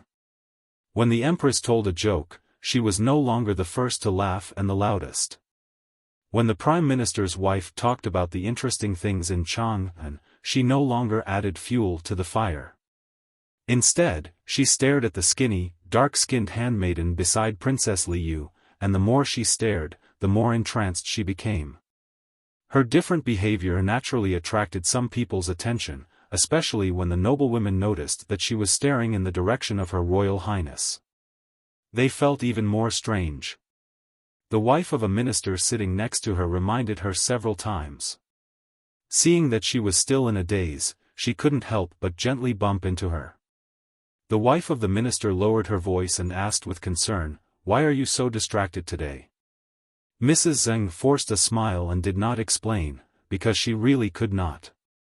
She did not understand why the more she looked at the little handmaiden, the more she felt close to her, and the more she doted on her. The Empress had gathered many people to chat and drink tea, but there was an inconspicuous little handmaiden among them. Moreover, she was sitting next to Her Royal Highness the Princess, which inevitably aroused many doubts in the minds of the madams. After the teacups were changed twice, the Prime Minister's wife finally couldn't help but ask. The Empress smiled and briefly introduced Sang.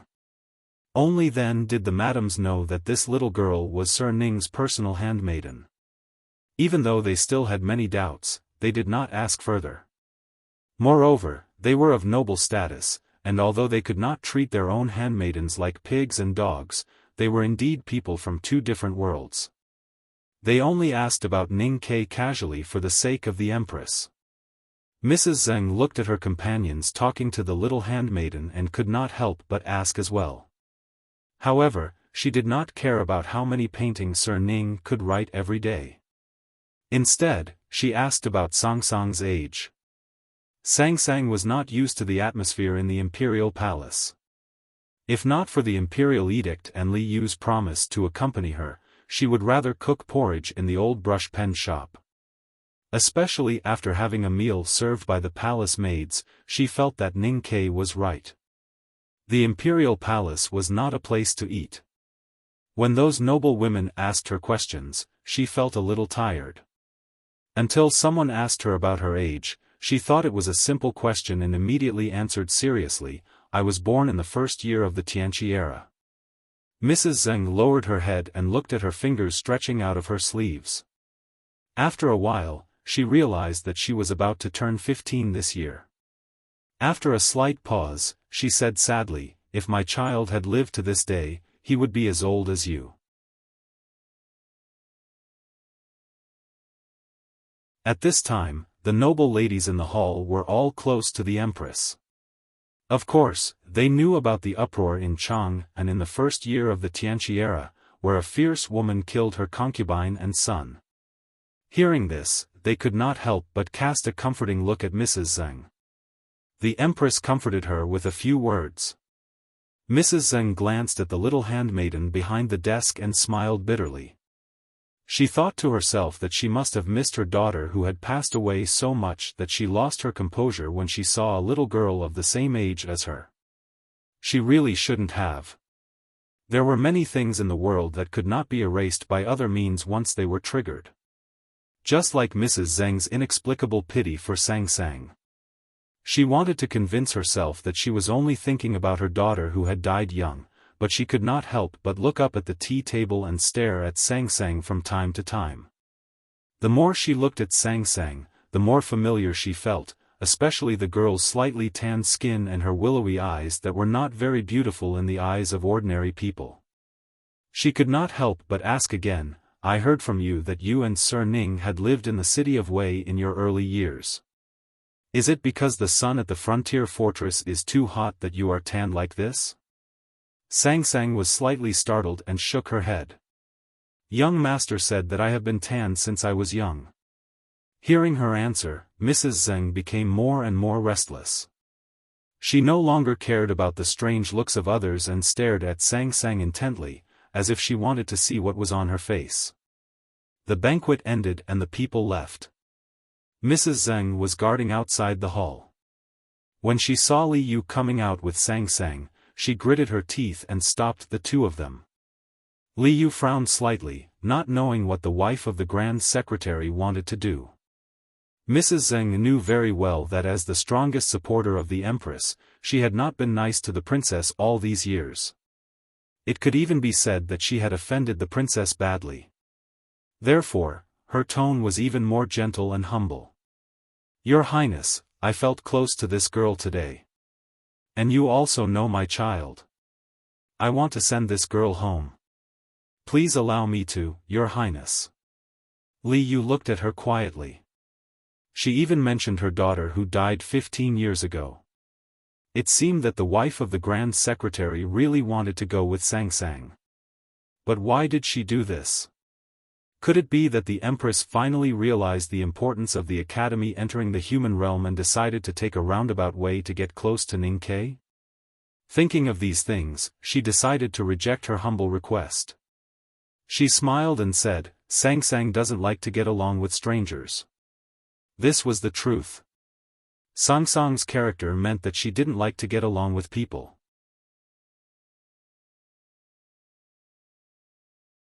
If they hadn't interacted frequently in the past 2 years, even Li Yu wouldn't have been able to enter her world, not to mention the wife of the Grand Secretary whom she had never met before.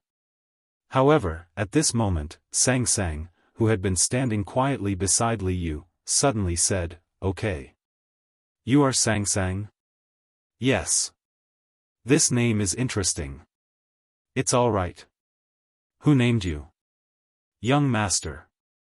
"Your young master is a contemporary calligrapher, so he must be very talented in poetry.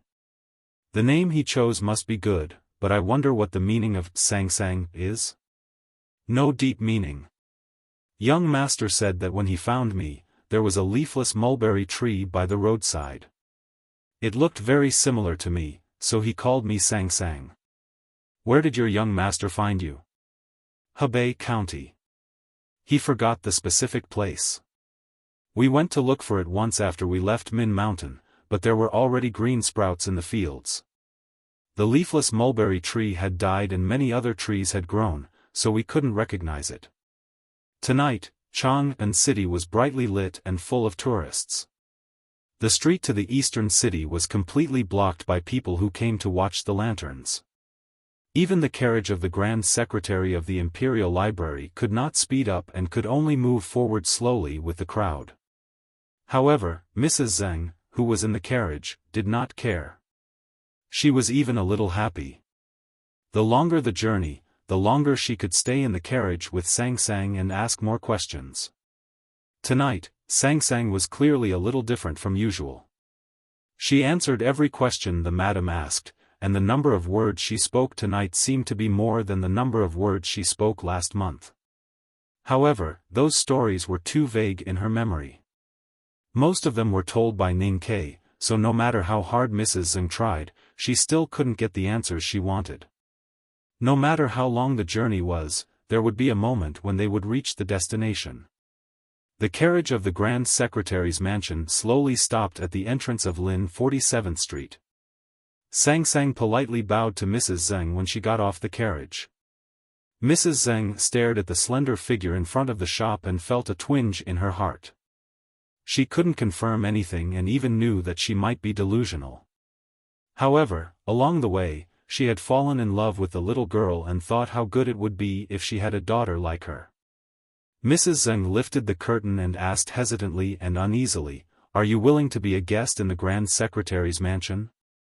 Sang Sang thought for a while with the key in her hand. She thought that Ning Kei would only be home for a few days and the pine branches and bacon were already smoked. There was no need for him to look after them and there was nothing for her to do in the old brush pen shop. She nodded. A few days later, a strange guest came to the Grand Secretary's mansion of the Imperial Library.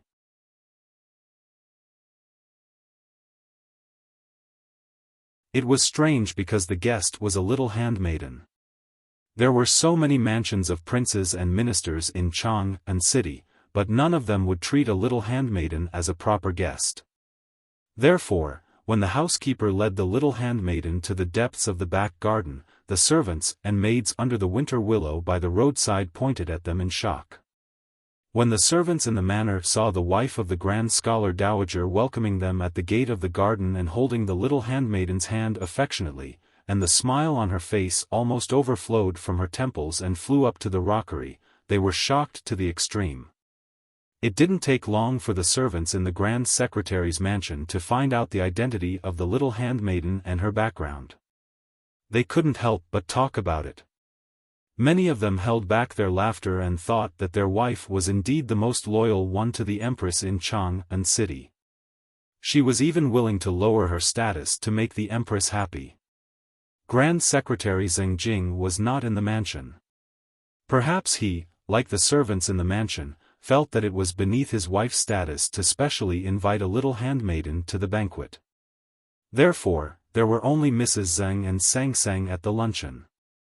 The dishes were extremely rich, and there were 4 or 5 maids serving them calmly at the table. Sang Sang had been serving others her entire life, or more accurately, serving Ning Quebec. She was not used to being served, so she was a little restrained and quieter than she was in the horse carriage on the night of the Lantern Festival. Mrs. Zheng looked at her as she lowered her head to eat the food in the bowl. Pity flashed in her eyes occasionally. Then, she gave a look to the most capable maid beside her. The maid understood. She lifted the curtain and went out to bring in a bowl of pigeon soup that had been prepared earlier. Mrs. Zheng walked to Sang Sang with the pigeon soup and said, "Look at your small figure. You need nourishment." With that, her hand slipped and the bowl of pigeon soup fell at Sang Sang's feet. Sang Sang stood up and looked down at her wet cotton skirt and shoes. She remained silent. Mrs. Zheng panicked and said, "This is really. Hurry up and wash." Her cotton skirt and shoes were stained with pigeon soup. They indeed needed to be washed. But Sang Sang did not move. She only looked down at her skirt and shoes in silence. She realized that the lady had poured the pigeon soup on her on purpose. Because at that moment, she clearly saw that the lady's fingers were holding the bowl of pigeon soup tightly and did not slip at all. Sang Sang was not angry because the bowl of pigeon soup had obviously been placed outside the curtain for a long time. It was already lukewarm. Not to mention being poured on her body, even if it was poured on her face, it would not cause any harm. Moreover, she could not feel the lady's malice. Instead, she could feel the lady's timid kindness. But why did she do that? Chapter 3. There are 2 more chapters. Those who don't want to stay up late can go to bed first. It's the same tomorrow. I will definitely write it before bed. Clench your fists and cheer for yourself. To be continued. If you like this work, please come to Chidian.com to vote for me. Your support is my greatest motivation.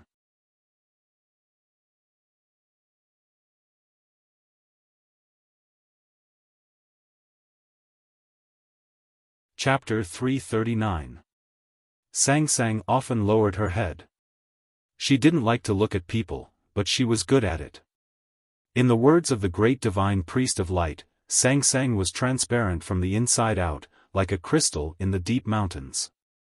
She could reflect the truest colors of the world, so she knew for sure who was good to her in this world. Unfortunately, after so many years, she had only met one person like Ning Ke, and he had died not long ago. But she could feel Mrs. Zeng's kindness, so she followed her advice and followed her into the inner chamber. She untied her dirty cotton dress, took off her shoes, and put her feet into the warm water. Sang Sang's feet were very small, and her skin color was different from the rest of her body. It was as white as snow, and looked like two small white flowers slowly rippling in the clear water in the pot. See my book for more details. Ha ha ha. The Coming Night, Volume 1, The Empire in the Morning, Chapter 25, The First Dream. Mrs. Zeng hadn't blinked since she entered the bedroom. When Sang Sang undid her cotton dress, she clenched her fists nervously in her sleeves. When she took off her shoes, her nails almost dug into her palms. When she saw Sang Sang's delicate feet in the basin, she almost fainted. Mrs. Zeng didn't faint, but she had been in a state of slight dizziness since then. When Sang Sang returned to the dining table, Mrs. Zeng carried a pot of pigeon soup to her with trembling hands. She said in a trembling voice, "You must have suffered a lot these years.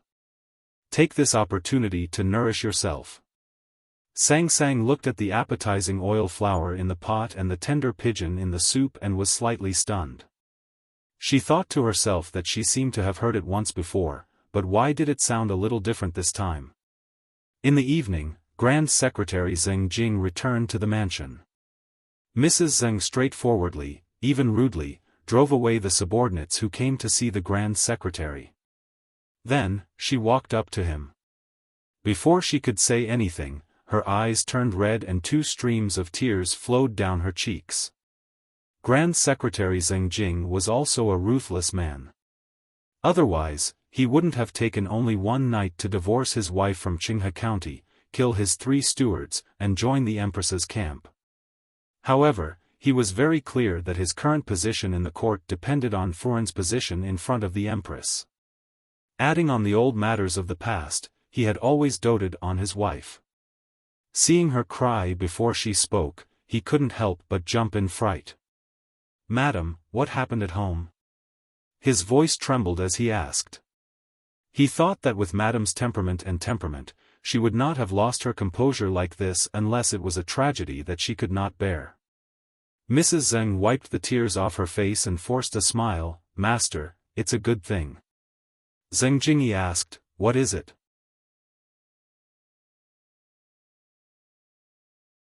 Mrs. Zeng looked at his face and said with a smile while crying, "I found our daughter."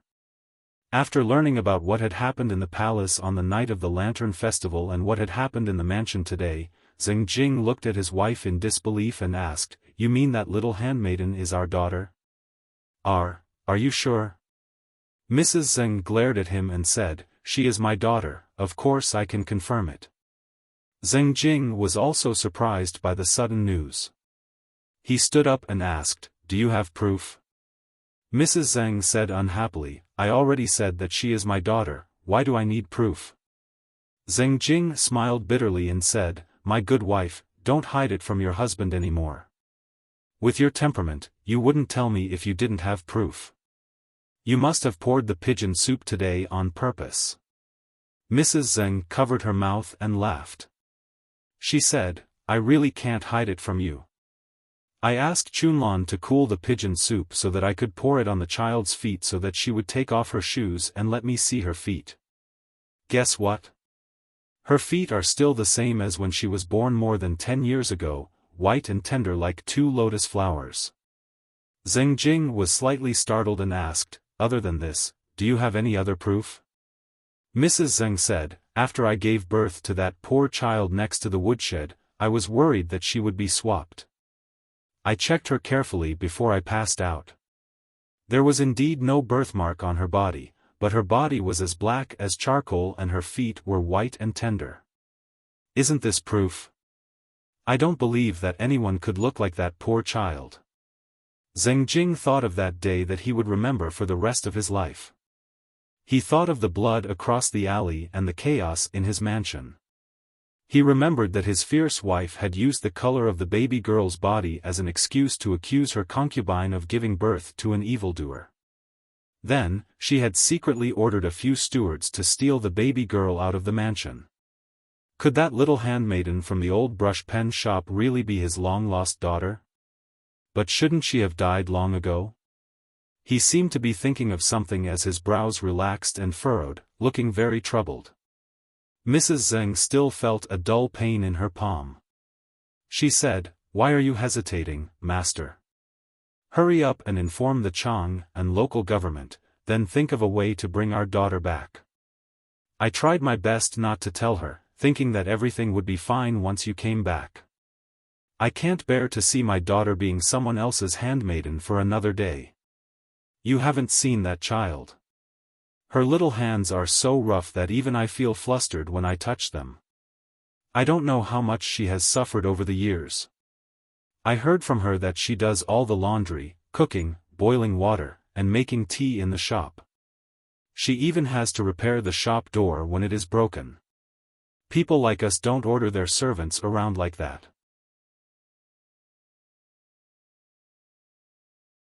I really don't know what kind of wicked thing her young master is to order her around like a cow.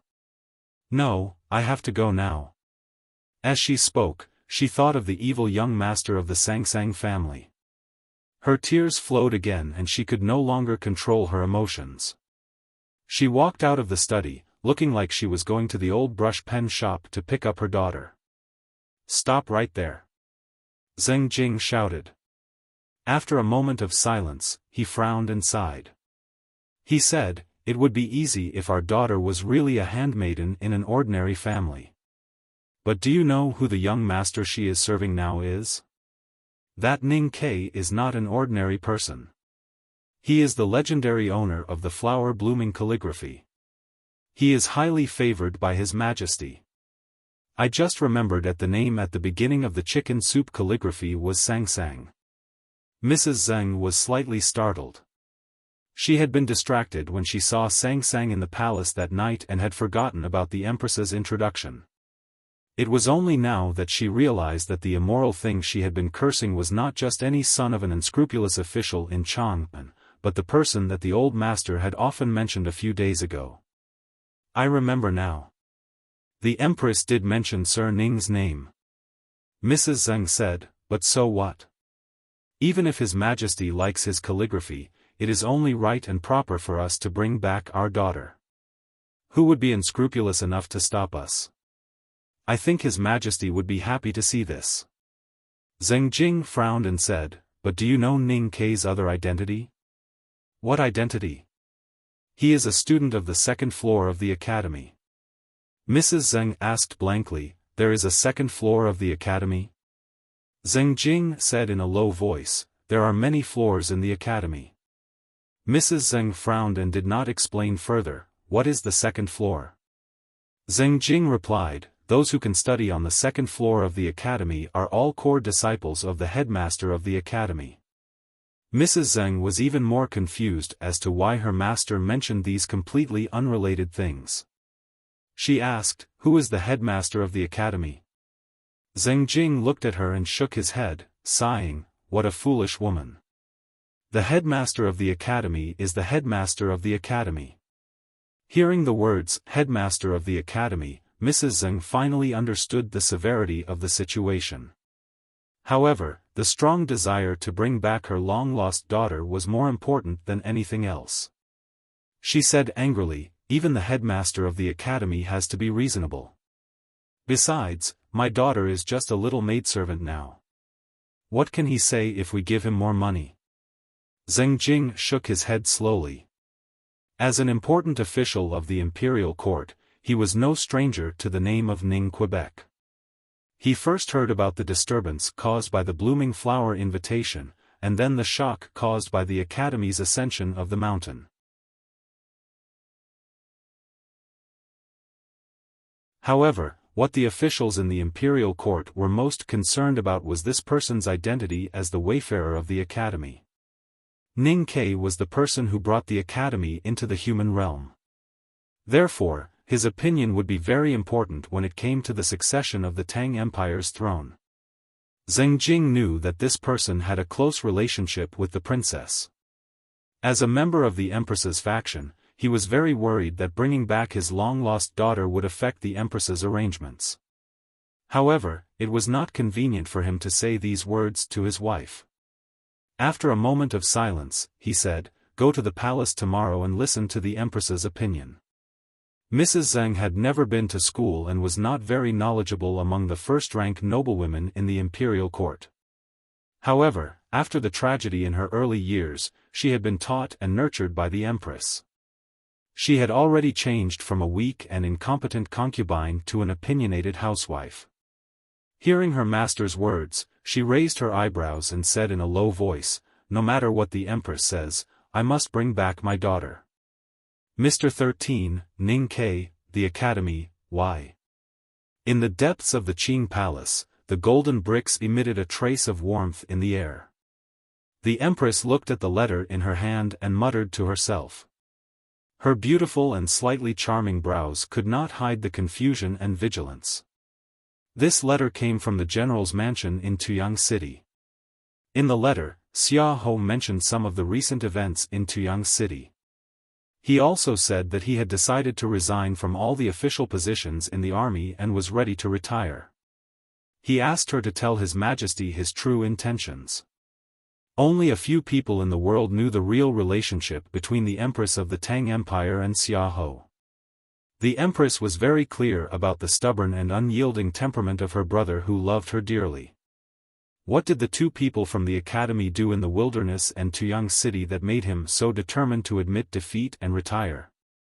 She was very willing to let her brother stay away from those bloody things. Retiring was also an excellent ending. She was very pleased after reading the letter, but the process of this matter was a little confusing to her. At this moment, Mrs. Zheng arrived. After listening to Mrs. Zheng's tearful and smiling story about Sang, the Empress was silent for a long time. Then, a gentle smile appeared on her lips and she said, "This is a good thing. This is the 4th chapter. There is still one more chapter. Let me eat a bowl of noodles first. To be continued. If you like this work, please come to Chidian.com to vote for me. Your support is my greatest motivation."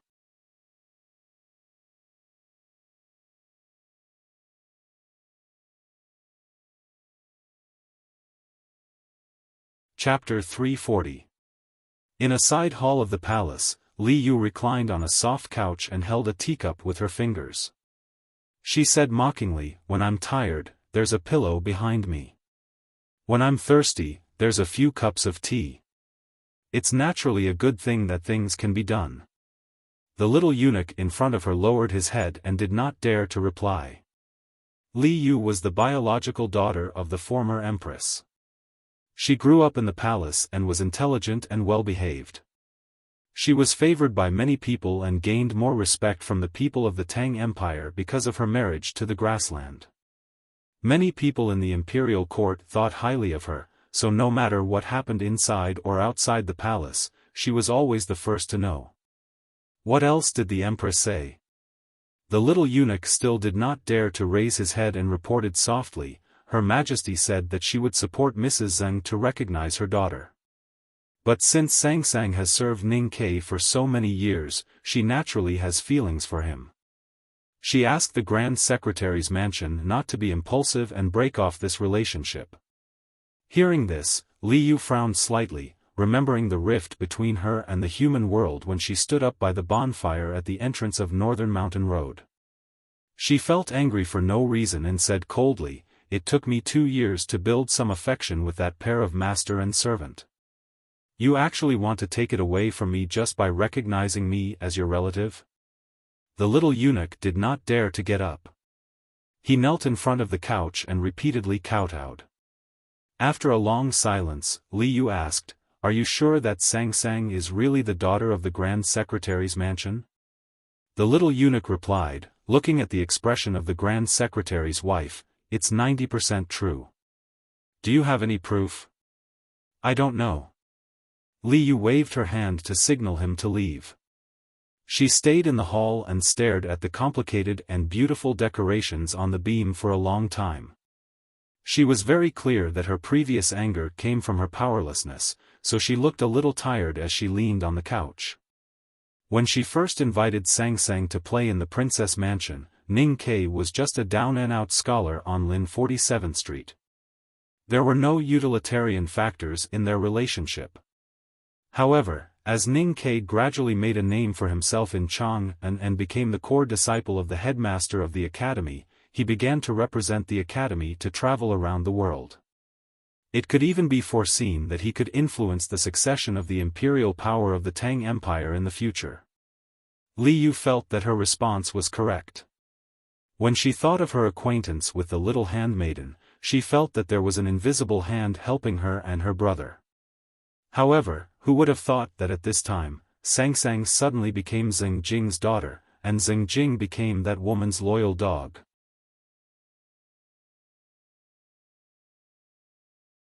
If Sang Sang was really the baby girl from the Grand Secretary's mansion, the blood relationship between her and Zheng Jing and his wife was more than just affection.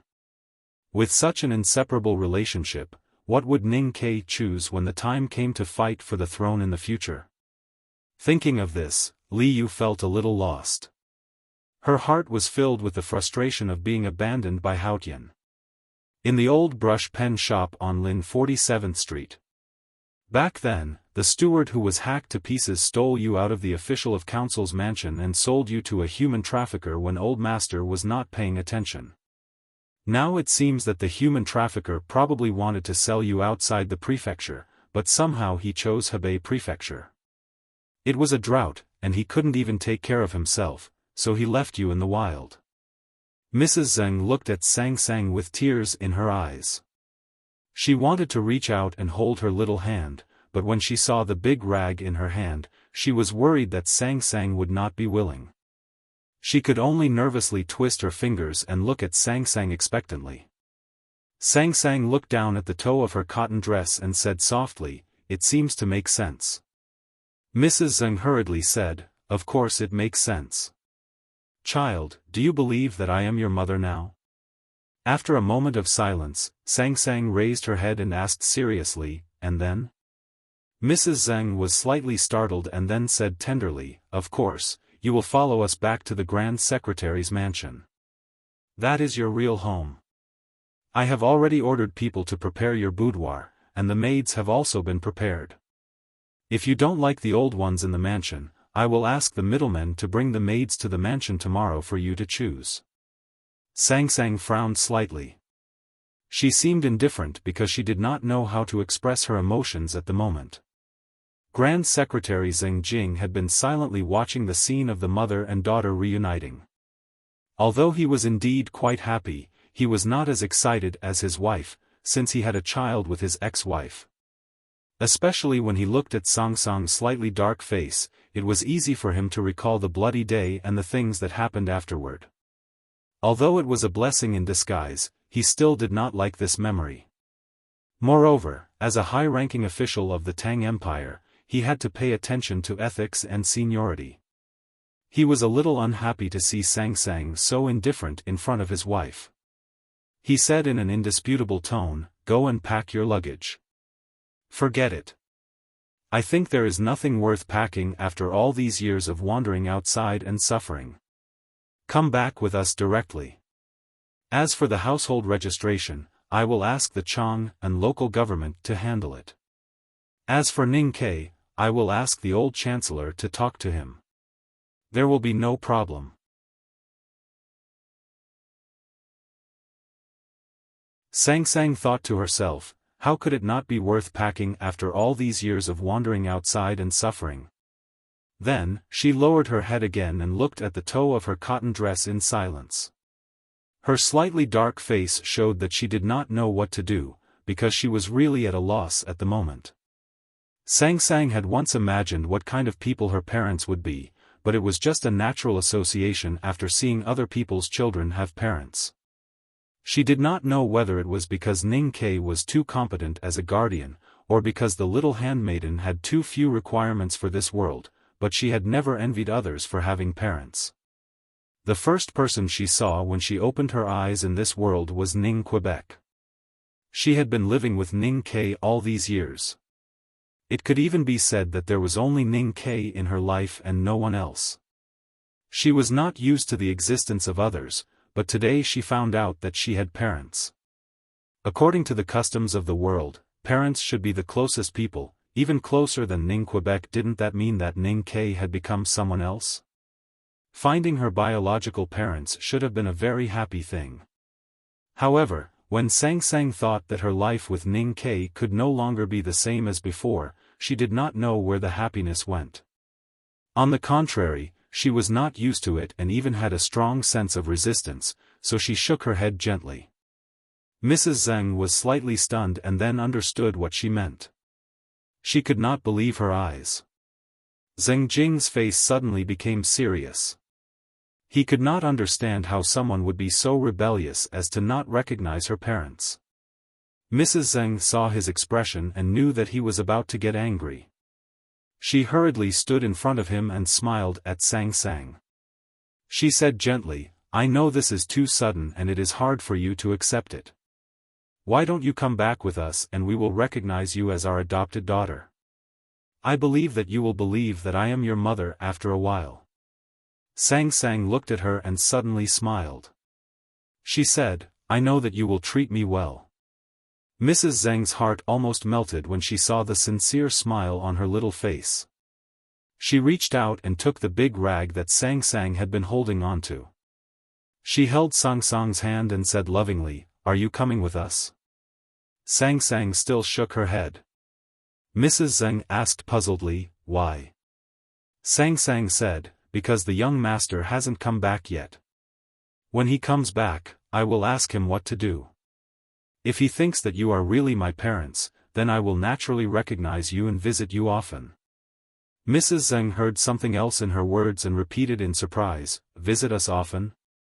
Sang Sang said, "Even if I recognize you, I still have to live in the shop." Mrs. Zheng asked in surprise, "Why?" Sang Sang looked at her and answered seriously, "Ning K has become a lot lazier these years.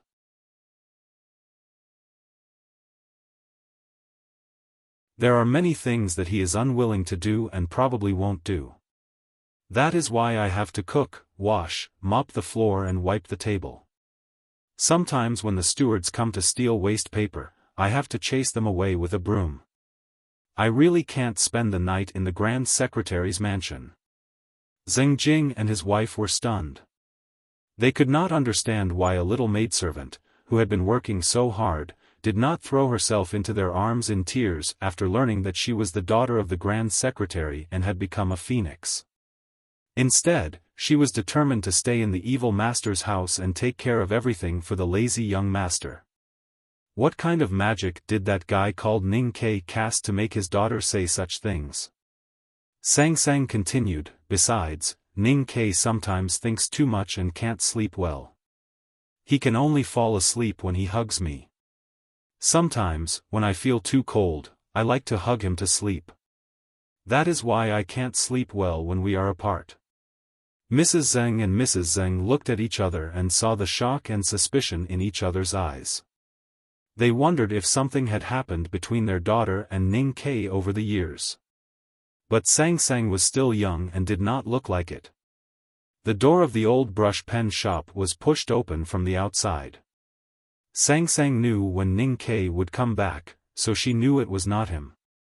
Chen Pipi stepped over the threshold with difficulty and rubbed his tired round cheeks. He looked at the situation in the shop and said happily, "Are you in trouble again? I was worried that those people would be scared by me. That would not be fun." Sang Sang explained, "It's not trouble. You don't have to play." Chen Pipi said, "Then let's play chess." Sang Sang smiled at Mrs. Zheng and Mrs. Zheng. Just when Mrs. Zheng left the old brush pen shop in a daze, a simple horse carriage drove into the east gate of Chang'an City. There were many girls around the horse carriage. It was Ning K and his people who had come back a few days earlier. Outside Tiang City, their horse carriage met with the disciples of Black Ink Garden. Then, they went south together.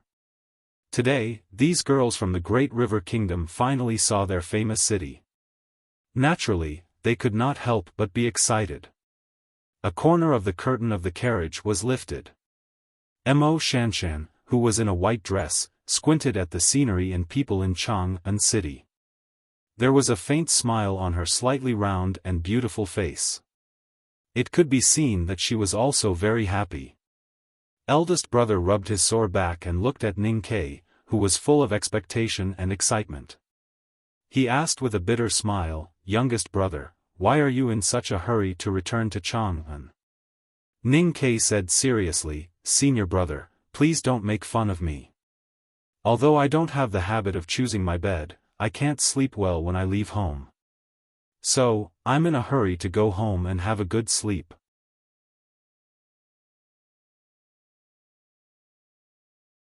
Even if they were brothers of the same sect, they would still be afraid of being teased.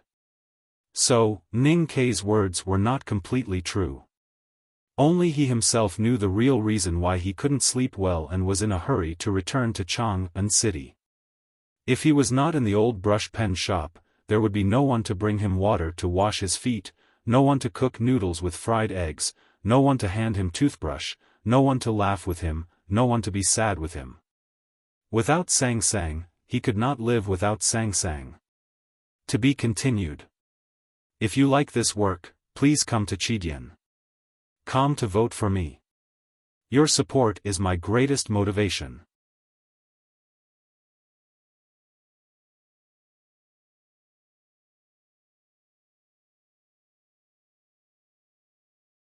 Chapter 341.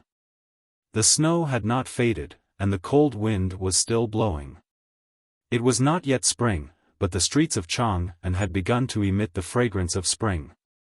More than a dozen young girls' voices were like silver bells, and their faces were as pretty as flowers.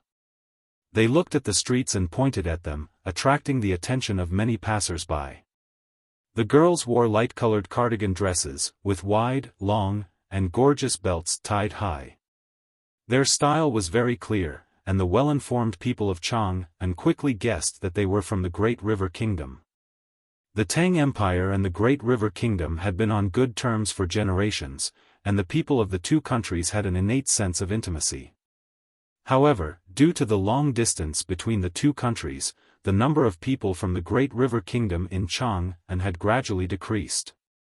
Today, suddenly seeing so many beautiful girls from the Great River Kingdom and looking at their dresses, the older Tangs could not help but sigh. The old people began to recall the queen of the Great River Kingdom who came to Chang'an incognito to study in the Kaihua period, and began to tell the young people around them about the bitter love between the queen and the Tang emperor. The young Tangs were even more excited. They stood under the eaves of the street and waved to the girls from the Great River Kingdom, shouting that they were welcome to Chang'an.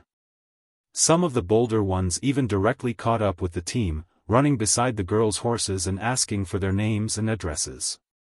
Although the Great River Kingdom worshipped the Tang style, the girls in the country were known for their gentleness and chastity. After entering the city, the girls chattered about the osmanthus cake and the Wanyan temple.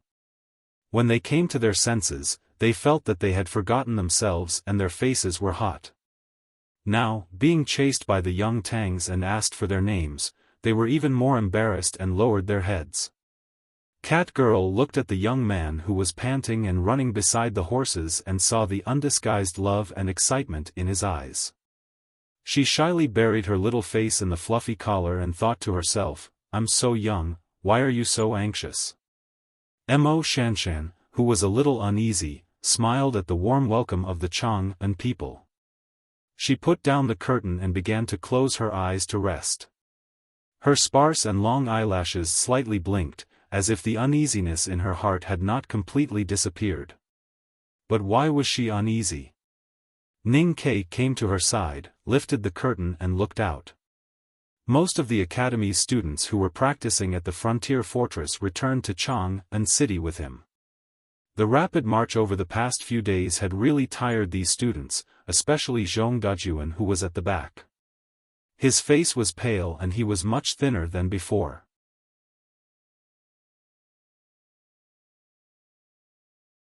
Looking at his absent-minded look, it seemed that he could fall off the horse at any time. Ning Ke knew very well why. Back then, when he had disguised himself as Zhong Dejun and followed Mo Shanshan and the others into the wilderness, he had ordered someone to imprison Zhong Dejun. Later, when he revealed his true identity in the palace, he had forgotten about this matter. Therefore, Zhong Dejun was not released until he left Tuyang City. He must have suffered a lot in the past 6 months. Ning Ke's conduct was definitely not good, but he had absolutely no sense of guilt for Zhong Dejun's absolutely bad conduct. He did not even bother to pay attention to him, and directly whistled to the front. Hearing the whistle, Situilan gently lifted the reins and came to the carriage. In the past 6 months, she had led her classmates and soldiers to fight with the grassland barbarians and the coalition forces in the Blue Water Battalion. She had made a great name for herself in the army. However, her delicate face had been ravaged by wind and frost, and her head and face were covered with dust after traveling for thousands of miles. She inevitably looked a little embarrassed. Ning Ke looked at her and said, "Come to my house later, I'll treat you to noodles. When can you be more generous?" Situilan snapped at him, and then pointed to her dusty face and said, "Although I don't care about these things on the battlefield, now that we've returned to Chang'an City, shouldn't you give me some time to freshen up? Don't forget that I'm a girl." Ning Ke pretended to be surprised and said, "I thought a female general was not a girl." Situilan was about to punch him, which scared him so much that he hurriedly put down the curtain and hid behind Mo Shanshan. Mo Shanshan opened her eyes and looked at him with a slight smile, without saying anything. The imperial court naturally welcomed the practitioners of the academy back to the capital, especially the girls from the Black Ink Garden of the Great River Kingdom. Several officials from the Ministry of Rites also came. Ning Ke naturally did not have the patience to go through those procedures, so he asked for the opinions of eldest brother and Mo Shanshan. On the Vermilion Bird Avenue, the carriage separated from the main group and went directly to the eastern city. Not long after, they arrived at Lin 47th Street. Ning Ke jumped off the carriage and looked at the familiar street scene, the grey walls, and the winter trees sticking out of the former treasurer of the Ministry of Revenue's warehouse. He took a deep breath and felt very satisfied. Spring passed and winter returned. More than half a year had disappeared. He believed in the armchair, ink, well water, chicken soup, noodle slice soup, fried egg noodles, and the notes under the bed. Today, he could finally embrace all these again, and it felt so good. Suddenly, he saw a black carriage parked at the side of the shop.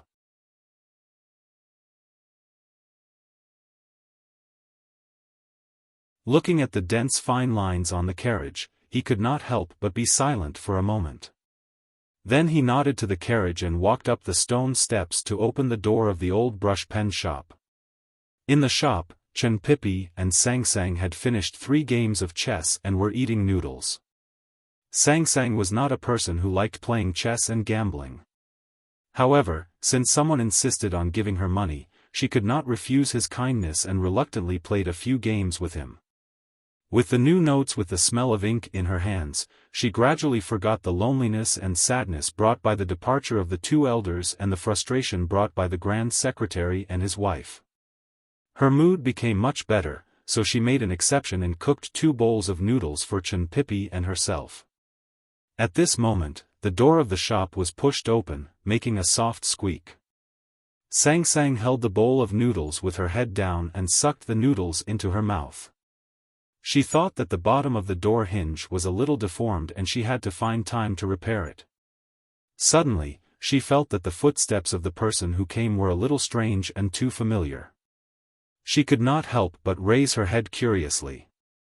Seeing that guy, how could Sang Sang still remember to eat noodles? Su Rubai held the noodle beside her lips and smiled with her willowy eyes. She said with food in her mouth, "Ning Ke." Ning Ke looked at her with a smile. His eyes also squinted, like the crescent moon that did not exist in this world.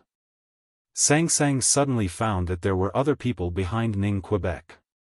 There was a scholar and a girl in a white dress. The girl was very beautiful, especially her round face, which was very cute. Sang Sang suddenly woke up and knew that her mouth was full of noodles. Her face must be full, but it was not as beautiful as the girl in the white dress beside Ning Quebec. Therefore, she was a little flustered for no reason.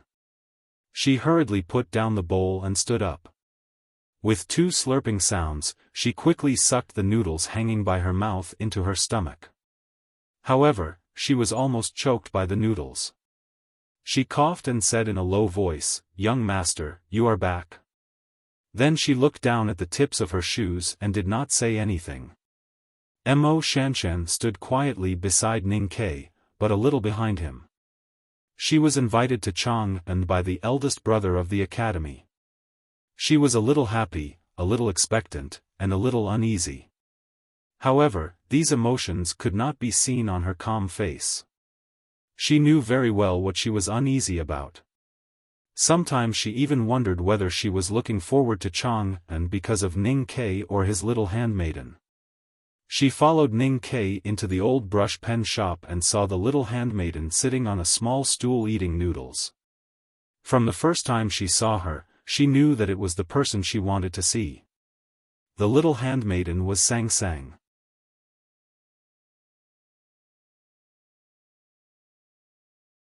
The Sang Sang at the beginning of the chicken soup calligraphy. The Sang Sang that Ning Ke always talked about. Mo Shanshan had read the chicken soup calligraphy countless times in the summer night by the ink lake. She knew better than anyone, even Ning Ke himself, how much absolute trust and intimacy were hidden between the messy strokes of the handmaiden's name at the beginning of the chicken soup calligraphy. Therefore, she had always wanted to know what kind of little handmaiden Sang Sang was. In the palace of the grassland, she said that she liked Ning Ke's big black horse. In the snowfield, she said that she liked Ning Ke's calligraphy. At the moment when the front gate of the Devil's Doctrine was about to die, she finally calmly said that she liked Ning Ke's horse and calligraphy, as well as Ning Ke himself. At that time, she thought she would die, so she said it according to her heart. However, she did not die, and she could not go back on her words. Therefore, she was sure that she liked Sang Sang, so she wanted to see Sang Sang even more. Today, she finally saw Sang Sang, but she was a little surprised. Because Sang Sang was not a common pretty handmaiden in the world. She was just a dark-skinned, thin, and ordinary girl. She was still very young, and her eyebrows had not fully developed. Especially when she held a big bowl of noodles with the noodles in her mouth and eyes smiling, she could not have any other feelings except for pity. Facing such a little handmaiden, Mo Shanshan felt that what she had guessed and imagined in the past, including the nervousness before they arrived in Chang'an, were very excessive. Therefore, she felt a little ashamed. After staring at her for a moment, she silently lowered her head and looked at the toes of her shoes sticking out of her skirt, not saying a word. Sang Sang looked down at the shoes sticking out of her cotton skirt, and Shanshan looked down at the shoes sticking out of her white skirt. The scene was a little funny, and the atmosphere in the old brush pen shop became a little strange.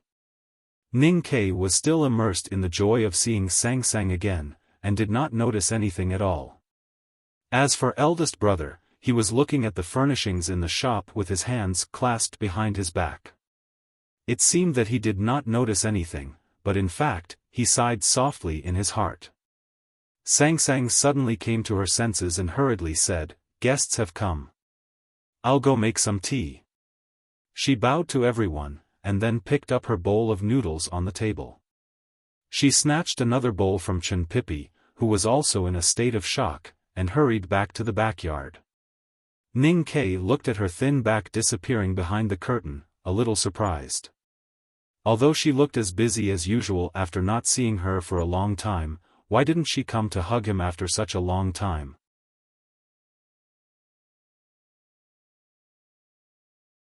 Whether his mouth was stuffed with noodles or not, Chen Pipi's cheeks were very round and bulging, much rounder than Mo Shanshan's. He came to his senses when the bowl in his hand was snatched away by Sang Sang like a gust of wind. He looked at the scholar with his hands clasped behind his back, and hurriedly sucked the noodles into his stomach. He jumped behind the scholar, bowed deeply, and said respectfully, "Greetings, eldest brother." Eldest brother turned around and looked at him pretending to be serious. He could not help shaking his head with a smile and said slowly, "Pippi, now you are no longer the youngest brother in the back mountain. Your words and actions." Before he finished speaking, Chen Pippi opened his arms and held him in his arms. He said happily and indignantly, "Senior brother, you are finally back. I don't know where the headmaster is playing. No one in the back mountain can control second brother. He is tyrannical in the mountain and forced us to learn some ancient etiquette. Senior brothers and sisters are angry, but dare not say anything. 11th brother is almost driven crazy by him, and he stuffs flowers into his mouth. You have to help us. The next chapter may be a little later. I am a little tired. Thank you for your support. To be continued. If you like this work, please come to Chidian.com to vote for me. Your support is my greatest motivation. You're tuning into the Xiaofan's Wuxia Tales YouTube channel. Don't forget to subscribe and join us on this journey to catch the most captivating stories.